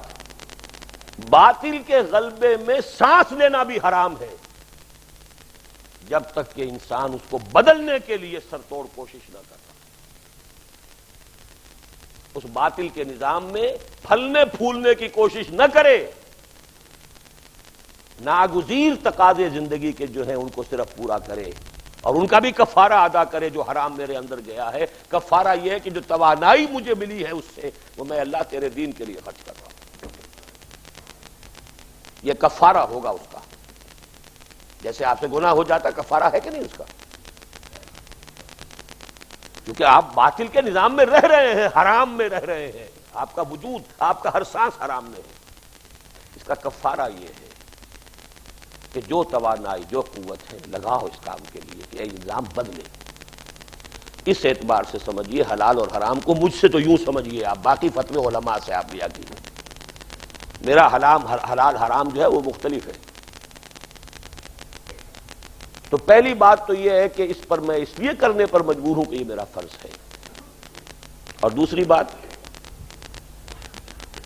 بات یہ ہے خبر دی ہے محمد الرسول اللہ صلی اللہ علیہ وسلم نے کہ ایک مرتبہ پھر وہ نظام قائم ہوگا. یہ میری امید ہے. کام کا جذبہ اپنے فرض کے تحت ہے. امید مجھے اس بنا پر ہے کہ حضور کی دی ہوئی خبر ہے. وہ صادق المصدوق، آپ سچے ہیں. آپ کی سچائی کی شہادت گواہی تو خود اللہ نے دی ہے. آپ کی دی ہوئی خبر غلط نہیں ہو سکتی. آپ نے فرمایا، آج میں وہ حدیثیں نہیں سنا رہا، آپ کو بارہا سنا چکا ہوں پہلے. ہم نے چھاپا ہے، عام کیا ہے. اب تو ایک 4 ورقے کا علیحدہ سے پمفلٹ شائع کر دیا، پتہ نہیں یہاں ہے یا نہیں ہے. وہ حدیثیں تو ہر مسلمان کو یاد ہونی چاہیے، اس لیے کہ مایوسی کا غلبہ ہوتا ہے، اور اس مایوسی سے نکالنے کے لیے سہارا میرے پاس. سنبھلنے دے مجھے نا امیدی کیا قیامت ہے کہ دامان خیال یار چھوٹا جائے ہے مجھ سے. امید کا دامن ہاتھ سے چھوٹتا محسوس ہوتا ہے حالات کو دیکھ کر، اور پھر سہارا ملتا ہے تو حضور کی ان دی ہوئی خبروں سے ملتا ہے. اب میں آپ سے عرض کر رہا ہوں کہ عالمی حالات کیا ہیں. عالمی حالات کے ضمن میں بھی 3 باتیں پہلے تمہیداً عرض کروں. جیسے میں نے عرض کیا کہ انسانوں کی عظیم اکثریت صرف 3 چیزوں پر ہی اپنی محنت لگا رہی ہے: روٹی، کپڑا اور مکان. نہ کسی کو ملک یاد ہے، نہ کسی کو قوم کی فکر ہے، نہ دین کی فکر ہے. ہیں تھوڑے ہیں، نہ ہونے کے برابر ہے. اگر وہ زیادہ ہوتے تو یہ بیڑا غرق کیوں ہوتا. اسی طریقے سے 3 باتیں ذرا اور نوٹ کیجیے. آج یہ 3 کا ہنسا بار بار آ رہا ہے. انسانوں کی عظیم اکثریت جو ہے وقت کے دریا میں خود بخود بہتی چلی جاتی ہے. اسے پتہ بھی نہیں ہوتا کیا کرنٹس ہیں، کیا انڈر کرنٹس ہیں، کیا ہو رہا ہے، کیا اوپر ہو رہا ہے، دنیا کدھر جا رہی ہے، عالمی سیاست کیا ہے، کون اس کے ایکٹر ہیں، پیچھے سے کون تاریں ہلا رہا، کس کو پتا ہے. بابا اپنی روٹی، اپنا دھندا، اپنا گھر، اپنے مسائل، اس سے آگے کسی کو فرصت نہیں. عالمی حالات کیا ہیں، کدھر جا رہی ہے دنیا، اس کی بہت کم لوگوں کو شعور ہے. اس کا صاحب شعور و ادراک لوگ بہت کم. ان میں بھی جنہیں کوئی شعور اور ادراک ہو جاتا ہے عالمی حالات کا یا بین الاقوامی حالات کا، ان میں کم ہیں جو تجزیہ کر کے بتا سکیں کہ اصل کیا ہے معاملہ. پیچھے نظر تو آ رہا ہے، یہ ہو رہا ہے، یہ نیو ورلڈ آرڈر تو چلا آ رہا ہے، آندھی تو اٹھی ہوئی ہے، آ رہی ہے. یہ ہے کیا، اس کے پس منظر کیا ہے، اس کا اسباب کیا ہے. جب تجزیہ نہیں کر سکتے، تشخیص نہیں کر سکتے، تو تجویز کیا کریں گے، خاک کریں گے. کیا کرنا چاہیے، یہ کیا کرنا چاہیے تو اصل میں بیسڈ ہوتا ہے، تجویز بیسڈ ہوتی ہے تشخیص پر. پہلے کوئی حکیم یا ڈاکٹر معالج تشخیص کرتا ہے، ڈائگنوز کرتا ہے، پھر پرسکرائب کرے گا کہ یہ اس کا علاج ہے. اچھا، اور یہ بھی پتا چل جائے کہ یہ علاج ہے، پھر وہ ہمت کہاں سے لائے آدمی کام کرنے کی. اولو العزم لوگ جنہیں کہا ہے، قرآن میں یہ لفظ آیا ہے اور بڑے پیارے انداز میں آیا ہے. حضور سے خطاب کر کے فرمایا فَاصْبِرْ كَمَا صَبَرَ أُولُو الْعَزْمِ مِنَ الرُّسُلِ. اے نبی صبر کیجئے جیسے ہمارے اولو العزم پیغمبر صبر کرتے رہے. جھیلیے، برداشت کیجئے. اولو العزم صاحب ارادہ، صاحب ہمت لوگ، سمجھ میں آ گیا یہ کام کرنے کا، کر گزرے. خرچ بعد آباد. یہ تو یوں سمجھیے آٹے میں نمک کی بھی کوئی نہ کوئی ریشو ہوتی ہے، بہت کم ہوتے ہیں. اللہ تعالیٰ مجھے اور آپ کی اس کی توفیق دے. اس توفیق کی امید کے حوالے سے کچھ تجزیہ آپ کے سامنے رکھ رہا ہوں کہ اس وقت یہ ہو کیا رہا ہے. جس دنیا میں میں اور آپ رہ رہے ہیں اس وقت، یہ دنیا ہے کیا، اس کا صغرا کبرا کیا ہے، اس کا ماضی کیا ہے، یہ ہو کیا رہا ہے، اس وقت کا ڈرامہ ہے کون سا ہے. یہاں بھی 3 چیزیں نوٹ کیجیے. تقریباً 150 یا 100 برس کم سے کم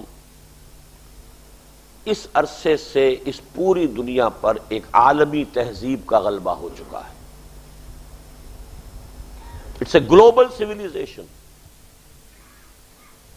یہ میرا جو کتابچہ ہے ایک اسلام کی نشر ثانیہ کرنے کا اصل کام، اس کا پہلا پیراگراف اسی موضوع پر ہے. پوری دنیا میں ایک تہذیب کا غلبہ ہے. جو فرق ہمیں نظر آتے ہیں وہ بالکل ایسے سمجھیے جیسے زمین کے اوپر فرق ہے. یہاں پہاڑ ہے، یہاں دریا ہے، یہاں صحرا ہے، یہاں کوئی چراہ گاہ ہے. یہ زمین کے اوپر فرق ہے نا. ذرا اوپر جائیں گے، ہوا کا ایک ہی انولپ ہے، ایک ہی ہوا کا کرہ ہے جو زمین کو پورے کو، پہاڑ کے اوپر بھی، دریا کے اوپر بھی، سمندر کے اوپر بھی. تو سطح زمین پر تو فرق ہے، ذرا اوپر جا کے فرق کہاں ہے؟ اسی طریقے سے یہ ہندو ہے، یہ مسلمان ہے، یہ بڑا سا سطحی سا فرق رہ گیا ہے. ذرا اوپر کے طبقے میں چلے جائیے، کوئی فرق نہیں ہے ہندو اور مسلمان. وہی تہذیب ہے، وہی لباس ہے، وہی رہن سہن ہے، وہی فرنیچر ہے، وہی آداب ہے، وہی ایٹیکیٹس ہے، ہر شے وہی.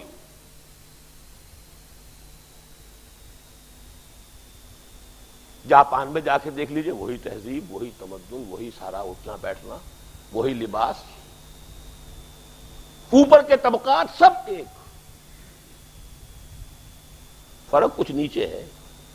نچلے طبقات کو مندر میں چلے جاتے ہوں گے بھارت میں، یا کبھی الیکشن کا موقع آئے تو اندرا گاندھی بھی چلی گئی، ورنہ کہاں اندرا گاندھی، کہاں پنڈت نہرو کسی مندر میں جاتا تھا؟ موتی لال نہرو کسی مندر میں جاتا تھا؟ کوئی سوال ہی نہیں. یہ جو عالمی تہذیب ہے یہ کیا ہے؟ مادہ پرستی اور اباحیت. اباحیت کسے کہ ارے سب ٹھیک ہے، کیا پردہ وردہ، کیا یہ وہ، کیا فرق کرنا، یہ کیا ہے، آزادی ہونی چاہیے، لبرلزم، لڑکا ہے لڑکی ہے جو چاہیں کریں. کیا تم کس چکر میں پڑ گئے ہو؟ کیا اخلاقی حدود اور قیود تم نے عائد کر دی ہیں؟ مادہ پرستی، اباحیت، یہ تہذیب ہے پوری دنیا میں. شروع مغرب سے ہوئی، چھا گئی پوری دنیا میں. اس کے اوپر ایک دوسرا سٹریٹم آیا ہے، دوسری منزل تعمیر ہوئی ہے. اس کی عمر ہے تقریباً 50 برس. وہ ہے ایک عالمی مالیاتی نظام. 1944 میں ورلڈ بینک بنا ہے. یہ مالیاتی نظام اب عالمی ہے، پوری دنیا پر چھایا ہوا. یہ سود، یہ پیپر کرنسی، اسٹاک ایکسچینج، اس کے بعد IMF، یہ سب ایک نظام، مالیاتی نظام. بڑی تیزی کے ساتھ پاکستان کو اب یہ مزید جکڑ لینا، اس لیے کہ پاکستان سے خطرہ ہے. پاکستان وہ ملک ہے جس میں قرارداد مقاصد پاس ہو گئی تھی. پاکستان وہ ملک ہے جس میں بینک انٹرسٹ کو بھی ربا قرار دے کر یہاں کی ایک عدالت نے حرام قرار دے دیا. یہ وجہ ہے کہ طوفان آ رہا ہے اس مالیاتی جو ہے انویسٹمنٹ کا، جس کو بڑی کامیابی، اس کو جلدی سے رگڑو، اس کو ان ٹینٹیکلز کے اندر باندھ لو جلد از جلد. اس لیے کہ یہاں اندیشہ ہے، یہاں کچھ پاگل بستے ہیں، کچھ لوگ ہیں دیوانے. یہاں کورٹ، بہرحال ہائی کورٹ کے لیول کی کورٹ تو تھی نا، اگر سپریم کورٹ کے لیول کی نہ صحیح، اس کورٹ نے فتویٰ دے دیا ہے کہ سود حرام ہے، ممنوع ہے. یہ جو تیزی آئی ہے، کیوں آئی ہے؟ یہ ورلڈ ایک مانیٹری سسٹم، ایک مالیاتی نظام، یہ اپنے جکڑ بند میں لے لینا چاہتا ہے پورے عالم کو. تیسری، اب اس کے اوپر جو تیسری منزل چڑھی ہے، یہاں بھی وہ 3 کا عدد ذہن میں رکھیے. اب ایک عالمی حکومت، نیو ورلڈ آرڈر، ایک سینٹر آف اتھارٹی، باقی پوری دنیا کو اسے اوبے کرنا ہوگا. یہ ہے کہ جو رشیا کے ختم ہونے کے بعد، یوں سمجھیے سوویت یونین کے حصے بکھرے ہونے کے بعد سے اب یہ تیسری منزل میں ہے اس وقت یہ طوفان. اس طوفان کے ضمن میں اب میں آپ کو 2 امریکن مفکرین کے حوالے سے کچھ باتیں بتا رہا ہوں. ایک ہے فرانسس فوکویاما، اس کی ایک کتاب آئی ہے حال ہی میں، اینڈ آف ہسٹری. بڑا اس وقت شہرہ ہے پوری دنیا میں اس کتاب کا. اس کتاب پوری کتاب میں نہیں پڑھی، اس کا خلاصہ پڑھا ہے، خود اسی کا مرتب کردہ ایک بڑے آرٹیکل کی شکل میں. ویسے یہ بات میں نے کچھ عرصے پہلے اپنی بعض تقریروں میں کہی تھی.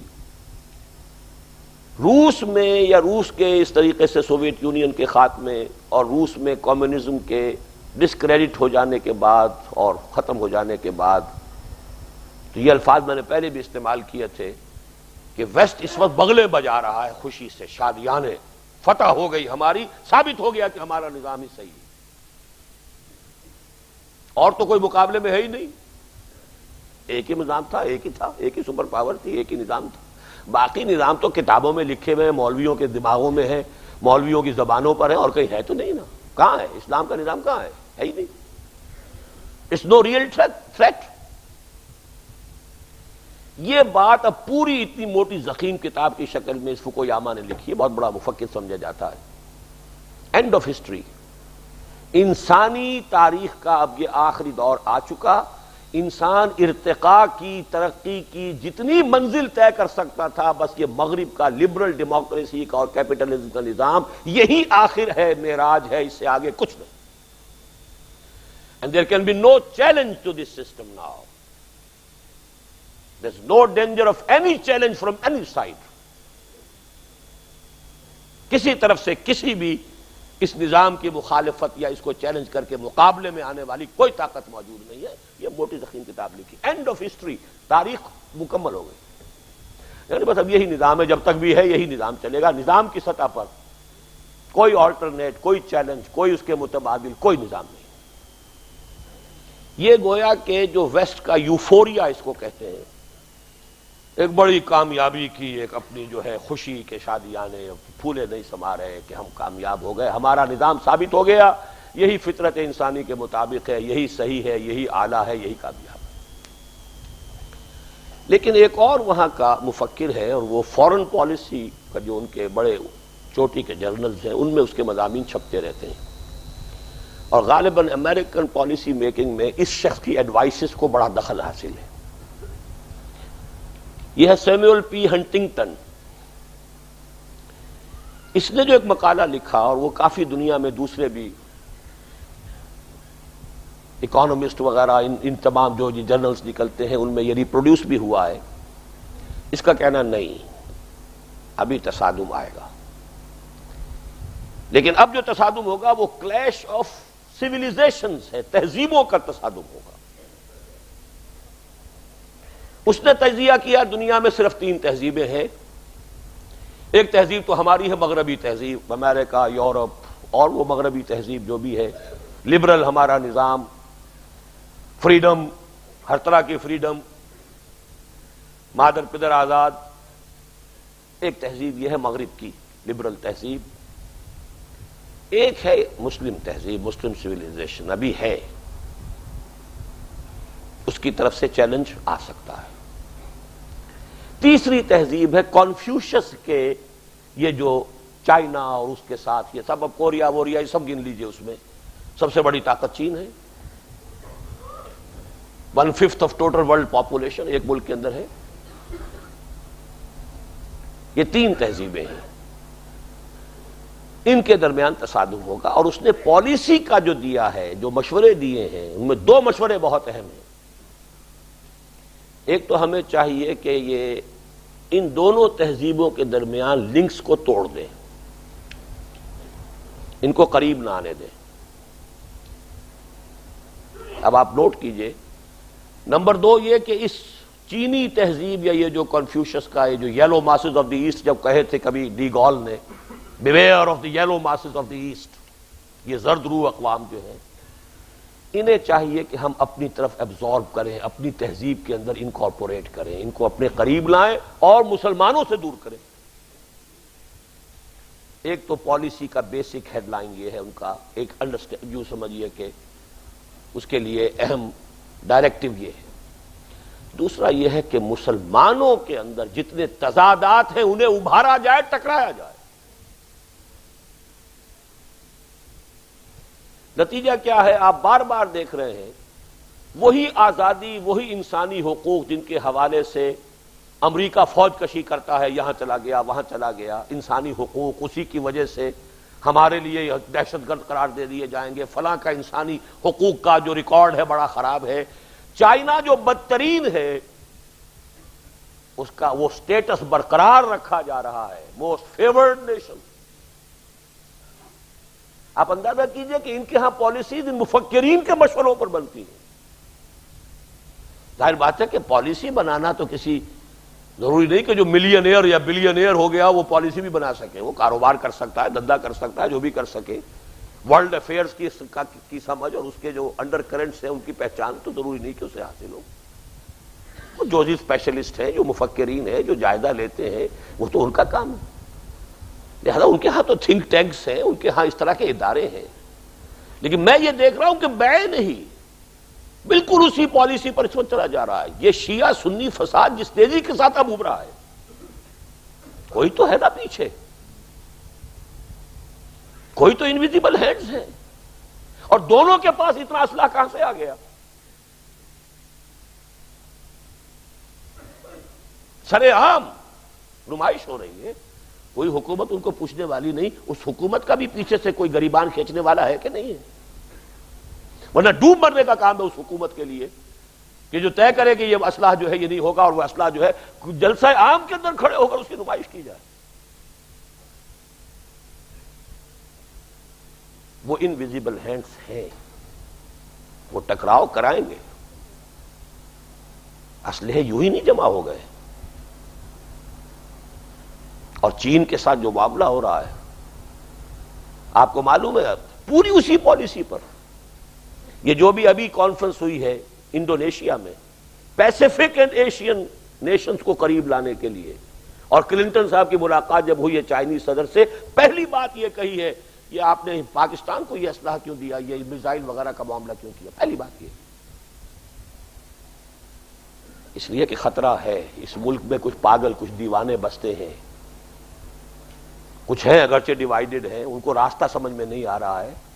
مست رکھو ذکر و فکر صبح گاہی میں اسے، یا وہ ہیں کہ جو اسی اپنے صرف ایک محدود تصور مذہب کے تحت جو ہے وہ اپنے وہ مذہبی کام میں لگے ہوئے ہیں، یا دوسرے جو ہیں انہیں لگاؤ ان الیکشنوں کے اندر، دھندوں کے اندر، اور یہ جوڑ توڑ کے اندر اس کو جوڑو اس کو توڑو، اس سے ملو اس سے کٹو، اسی دھندے میں رکھو۔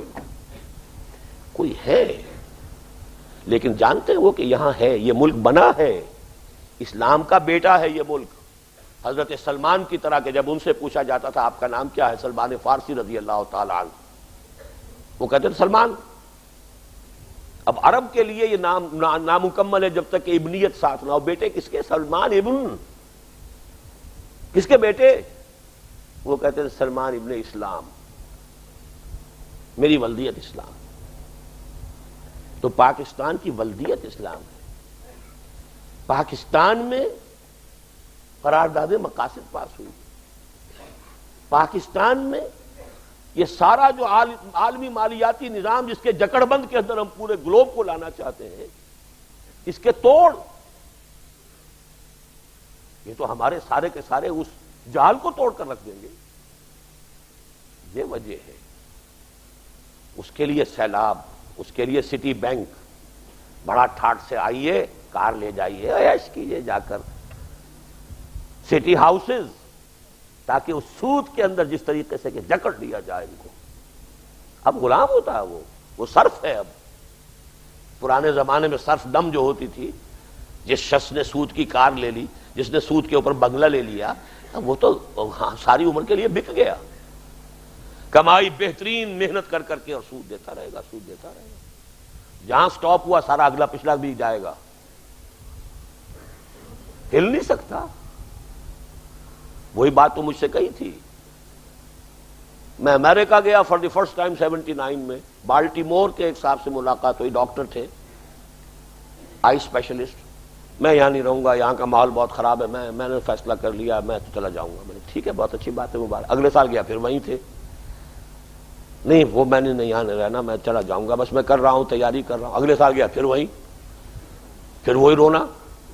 میں نے ان سے کہا ڈاکٹر صاحب کیا تماشا بنا رکھا آپ نے، وہیں کے وہیں بیٹھے ہوئے ہیں اور میں آ رہا ہوں، ہر سال آپ کہتے ہیں میں نے یہاں رہنے جانا۔ رو پڑے، اب بھی موجود ہیں، جا کے پوچھ لیجئے، آ گئے بعد میں آئے کئی سال بعد۔ ڈاکٹر شوکت ہیں اس وقت اتفاق ہاسپٹل لاہور میں آئی اسپیشلسٹ کی حیثیت سے کام کر رہے ہیں، رو پڑے، آنکھوں میں آنسو آ گئے۔ میں نے کہا اسی انداز میں، کیا یہ آپ نے ایک رٹ لگا رکھی ہے وہیں کے وہیں؟ میں نے ڈاکٹر صاحب یہ لوگ 200 سال قبل افریقہ سے جب پکڑ کر لائے تھے، جن کو یہاں غلام بنایا، انہیں لوہے کی زنجیروں میں جکڑ کر لائے تھے، اور ہمیں انہوں نے یہاں سونے کی زنجیروں میں باندھ دیا۔ زنجیر تو زنجیر ہے، سونے کی ہو یا لوہے کی ہو، ہم نہیں ہل سکتے۔ ابھی میرے ایک عزیز ابھی ملاقات ہوئی تھی، بینک مینیجر ہیں، کہتے ہیں میں چھوڑنا چاہتا ہوں، کیا کروں، 9 لاکھ کا قرضہ میرے اوپر ہے، قرضہ لیا یہ کام کر لیا، قرضہ لیا یہ کام کر لیا، قرضہ لیا یہ کام کر لیا، بقیہ زندگی تو وہ تو بکے ہوئے ہیں، ہی سولڈ۔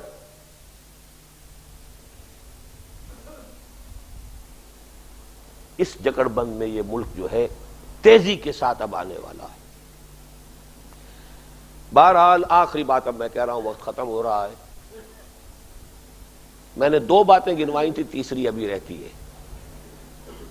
3 باتیں گنوائی تھی کس اعتبار سے کہ یہ کام آسان نہیں، ریولیوشن فی نفسہ ہی بہت مشکل، اسلامک ریولیوشن اس سے 100 گنا مشکل، تاریخ میں ایک ہی مرتبہ آیا اور وہ حضور کے ذریعے آیا، اور اب آنا اس سے بھی 100 گنا زیادہ مشکل، اس لیے کہ 3 اسباب: نہ حضور جیسا لیڈر ہو،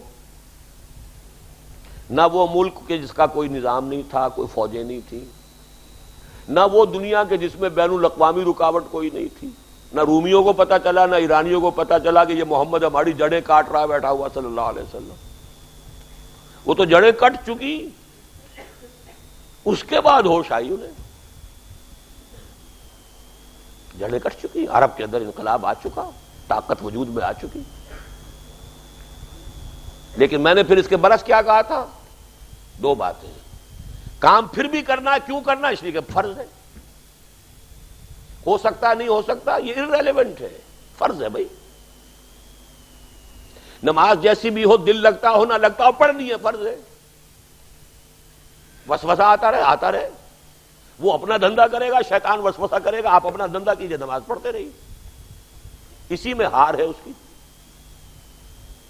فرض ہے، فرض ہر حال میں ادا کرنا ہے، اور اسلام کے غلبے کی جد و جہد کرنا فرض عین ہے، جو نہیں بتایا علماء نے، یہ بتایا نماز فرض ہے اور روزہ فرض ہے، اسلام کو غالب کرنے کی جد و جہد کا فرض کرنا نہیں بتایا۔ ورنہ جو نماز پڑھتے ہیں، کیوں پڑھتے ہیں؟ اسی لیے پڑھتے ہیں کہ فرض ہے، یہ کیوں نہ کرتے وہ؟ یہ پھر ایک لمبی داستان ہے، کیوں ایسا ہوا ہے اس کی بھی ایک لمبی داستان ہے، وہ میری کتاب جو ہے اسلام کے انقلابی فکر کی تجدید و تعمیل، اسلام کا انقلابی فکر کیا تھا، یہ پس منظر میں کیوں چلا گیا، اس کے بعد اس کی تجدید اب کیسے ہوئی ہے، اب کس مرحلے میں ہے، یہ میری کتاب ہے۔ مضامین جو لوائے وقت میں چھپے تھے وہ ایک مجموعے کی شکل میں چھپ چکے ہیں، اس کا مطالعہ کیجیے۔ پہلی بات فرض ہے، دوسری بات یہ کہ حضور نے خبر دی ہے ہوگا، یہ میری امید کا سہارا ہے، اور تیسری بات رہتا تھا نا ایک 3 کا ہندسہ جو تھا، تیسری بات یہ کہ امریکہ ہو یا اس کا باپ ہو، ان سب سے اوپر بھی تو ایک طاقت ہے کہ نہیں؟ وَمَكَرُوا وَمَكَرَ اللَّهُ وَاللَّهُ خَيْرُ الْمَاكِرِينَ، اسے انووک کیجئے، اس سے دعا کیجئے، اس کو پکاریے، اس کی مدد ختم تو نہیں ہوگی، اس کے فرشتے سب کے فنا تو نہیں ہو گئے، فضائے بدر پیدا کر فرشتے تیری نصرت کو اتر سکتے ہیں گردوں سے قطار اندر قطار، اب بھی کام کرنے کا ہے، مدد آئے گی۔ وقت تو ختم ہو گیا ہے، صرف چند باتیں اور عرض کر رہا ہوں۔ ایک یہ کہ کام کرنے کا کیا ہے، بارہا چونکہ بیان ہو چکا، آج یاد کرا رہا ہوں۔ پھر 3 باتیں، دعوت بدریہ قرآن، قرآن کے ذریعے دعوت، اسلام کی دعوت وہی ہے جو قرآن کے ذریعے ہو، اسی کے لیے یہ سارا سلسلہ۔ میرا تو جو کام شروع ہوا تھا سن 65 سے، لاہور سے شروع ہوا تھا، جب میں منتقل ہوا ہوں دوبارہ اپنے اس مشن کے لیے۔ لاہور میں سن 72 میں انجمن بنی تھی، یہاں اس انجمن کو 8 سال ہوئے ہیں۔ ابھی اکیڈمی صحیح انداز کے اندر یہاں شروع اب بھی نہیں ہو سکی، کچھ کورسز ہمارے پہلے بھی چلے ہیں، اب بھی چل رہا ہے، لیکن اس کام میں کل چونکہ اس انجمن کا 8واں سالانہ اجلاس تھا، میں نے بھی اس میں شرکت کی ہے، تو مجھے دکھ ہوا ہے یہ دیکھ کر کے، بڑی تشویش ہے کہ یہاں کے جو مالی معاملات ہیں وہ کوئی اطمینان بخش نہیں ہے، ابھی تو کام شروع بھی نہیں ہوا صحیح معنی میں۔ یہ مسجد تو اوپر اب اللہ کرے کہ بن بھی جائے گی، بن ہی گئی ہے تقریباً، پھر یہ جو اصل جگہ ہے یہاں تو آپ کو ایک اکیڈمی، اس دعوت کو ایک بڑے مستحکم بنیاد پر نوجوانوں کو تیار کرنا کہ اس دعوت کو لے کر جو ہے اپنے معاشرے میں پھیل جائیں۔ کیا ضرورت ہے کہ ڈاکٹر سمیع جو ہیں وہ چلے آ رہے ہوں فیصل آباد سے اور مجھے آنا پڑ رہا ہو یہاں لاہور سے؟ یہاں کے لوگ ہونے چاہیے جو اس کام کو لے کر کھڑے ہوں۔ یہاں سرمایہ کی کمی نہیں ہے، یہاں ٹیلنٹ کی کمی نہیں، کس چیز کی کمی ہے؟ یہاں ایم کیو ایم اگر اٹھتی ہے تو ایک دم جو ہے وہ سیلاب کی طریقے سے پھیل جاتی ہے۔ اس کی وجہ یہی ہے، وہی روٹی کپڑا مکان، وہ مسائل چونکہ انہوں نے وہ اٹھائے ہیں، حقوق ہیں، ملازمتیں ہیں، یہ ہے وہ جس کی بارود جو ہے پہلے ہر شخص کے اندر موجود ہے پہلے سے، وہ رفتار تو کسی دینی کام کی، صحیح رخ پر ہونے والے دینی کام کی ہو سکتی نہیں۔ یہاں تو ذہن بنانا پڑے گا، یہاں شعور والی بات ہے، شعور اور ذہن اور فکر کے حوالے سے بات ہے، لیکن یہ کہ بہرحال کیا جائے گا، ہوگا، نتائج نکلیں گے۔ دعوت بذریعہ قرآن، اس کے لیے ٹیلنٹ آگے بڑھے، نوجوان آگے آئیں، قرآن سیکھیں اور سکھائیں۔ خیرکم من تعلم القرآن وعلمہ۔ اس اعتبار سے بھی مجھے افسوس ہوا ہے کہ اس مرتبہ 42 سے وہ کورس شروع ہوا تھا اور اب شاید وہ 20 رہ گیا ہے، آدھی سے بھی زیادہ کی جو ہے کیجولٹی ہوئی ہے کہ انہوں نے اس کورس کو جاری نہیں رکھا، استقامت نہیں دکھا سکے۔ تو بہرحال میں نے اپنی تشویش اس بات اس وقت صرف یہ بیان کرنا تھا، دعوت بذریعہ قرآن، جو اس دعوت کو قبول کریں کانشسلی، شعوری طور پر، انہیں منظم کرو بذریعہ بیعت، کوئی فارمل انگریزی مغربی طرز کی جماعت نہیں، بیعت کی جماعت۔ قرآن، حدیث، سنت، سیرت، ہماری پوری تاریخ میں جماعت سازی کی ایک ہی بنیاد ہے اور وہ بیعت ہے۔ حضور نے بیعتیں لی، خلافت قائم ہوئی تو بیعت پر ہوئی، حضرت حسین میدان میں آئے تو بیعت کی بنیاد پر آئے، پھر صوفیاء نے کام کیا تو بیعت کی بنیاد پر کیا، پھر سید احمد بریلوی شہید، انہوں نے اگر جہاد شروع کیا تو بیعت کی بنیاد پہ کیا۔ ہمارا کام تو جو ہے جماعت سازی، جمع کرنا، لوگوں کو جمعیت بنانا، وہ بیعت کی بنیاد پر ہے۔ تیسرے، پاور پالیٹکس سے علیحدہ رہ کر، بالکل فرقے واریت سے علیحدہ رہ کر، بالکل نہیں عن المنکر، بدی کے خلاف، جب تک طاقت کافی نہیں زبان سے صرف بدی کے خلاف جہاد کرو۔ یہ غلط ہے، یہ حرام ہے، باز آ جاؤ، خدا کے لیے چھوڑ دو، اللہ کے غضب کو دعوت نہ دو۔ قلم سے، زبان سے، زبان اور قلم ایک ہی شے، مظاہروں سے، پیسفل مظاہرہ، اور کچھ نہیں کرنا، کوئی ٹریفک نہیں روکنا، کچھ نہیں کرنا، کھڑے ہو جاؤ کہ اللہ کے بندو سود حرام ہے، باز آؤ، اللہ کے بندو یہ بے پردگی، بے حجابی حرام ہے، اس کو چھوڑو۔ اس کے لیے جو بھی محنت ہو سکتی ہو، طاقت کافی ہو جائے پھر طاقت کے ساتھ بدی کا استحصال، اب نہیں ہونے دیں گے۔ گھیراؤ کیجئے، پکٹنگ کیجئے، کسی کو ماریے نہیں، اپنی جان دینے کے لیے تیار رہیے، گولیاں چلاؤ، لیکن ہو نظم کے ساتھ، جب حکم ہو تو اقدام ہو، جب کہا کہ جائے کہ رک جاؤ تو رک جائے۔ یہ نہیں جو کچھ ہوا مالاکنڈ میں، جیسا کہ میں نے عرض کیا ہے، امیر تو صوفی محمد صاحب تھے، وہ کہتے ہیں وہ میرا کہنا نہیں مان رہا، میں کیا کروں، فائدہ کیا ہوا، یہ جماعت تو نہ ہوئی۔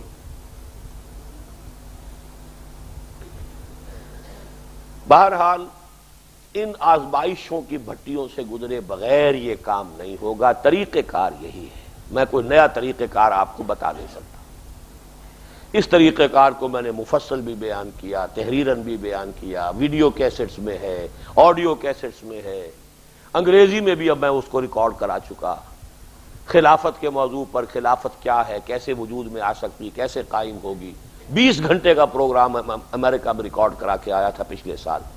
یہ بھی نہیں ہے کہ صاحب کچھ لوگ ایسے ہوں کہ جو سمجھے اردو سمجھ میں نہیں آتی تو بھائی انگریزی سن لو، انگریزی کو سمجھو، یہ تمام چیزیں موجود ہیں۔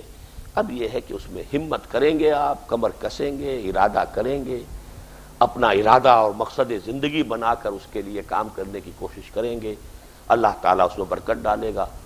اللہ تعالیٰ مجھے بھی اس کی توفیق دے، اس پر استقامت عطا فرمائے، اور اللہ تعالیٰ آپ کو بھی اس کی ہمت دے۔ صرف دو باتیں یہ ہیں کہ ایک تو میرے گھٹنوں میں تکلیف بہت عرصے سے چل رہی تھی، کچھ بڑھ گئی تھی بہت شدید، ابھی میں نے ایک آپریشن کرایا ہے، اس وجہ سے میں ابھی کرسی پر بیٹھ کے نماز پڑھ رہا ہوں۔ شاید کچھ حضرات دیکھیں، اور میں چونکہ اسی لیے آج خطبہ بھی نہیں دے سکوں گا، مجھے کھڑے ہو کر نماز پڑھنے سے بھی روکا گیا ہے ابھی۔ بہرحال وہ تو جو بھی ہے، میں آپ حضرات سے بھی استدعا یہ کروں گا کہ دعا کیجئے کہ اللہ تعالیٰ جب تک بھی اس دنیا میں رکھے یہ ہاتھ پاؤں چلتے رکھے تاکہ کام کرتا رہوں، ورنہ یہ کہ آدمی کام نہ کر سکے تو پھر زندگی بے معنی ہو جائے گی۔ چونکہ میری زندگی جو ہے گزری ہے ایسی انداز کے اندر، تو وہ زندگی جو ہے اس سے اللہ بچائے، اور اس کو چونکہ حضور بھی اس بڑھاپے سے تو پناہ مانگتے تھے، ارذل العمر سے، کہ وہ اللہ تعالیٰ اس سے اپنی پناہ میں رکھے، جب تک رکھے ہاتھ پاؤں چلتا رکھے، کام کرنے کی توفیق دیے رکھے۔ دوسری بات یہ کہ ڈاکٹر عبدالسمیع صاحب ہر مہینے یہاں فیصل آباد کی ہماری انجمن کے میرے وہ سب سے زیادہ ذہین ساتھیوں میں سے ایک ہیں۔ وہ 3 سال میرے پاس رہے لاہور میں، اپنا کلینک بند کر کے، ڈینٹل کلینک، حالانکہ آپ کو معلوم میڈیکل پریکٹس میں جہاں کسی جگہ پر آدمی نے سیٹ کر لیا ہو، پھر اس کو بند کرنا، اس میں وقفہ کرنا بہت بڑا ایک رسک ہوتا ہے۔ بند کر کے آ گیا اللہ کا بندہ، 3 سال رہا میرے پاس۔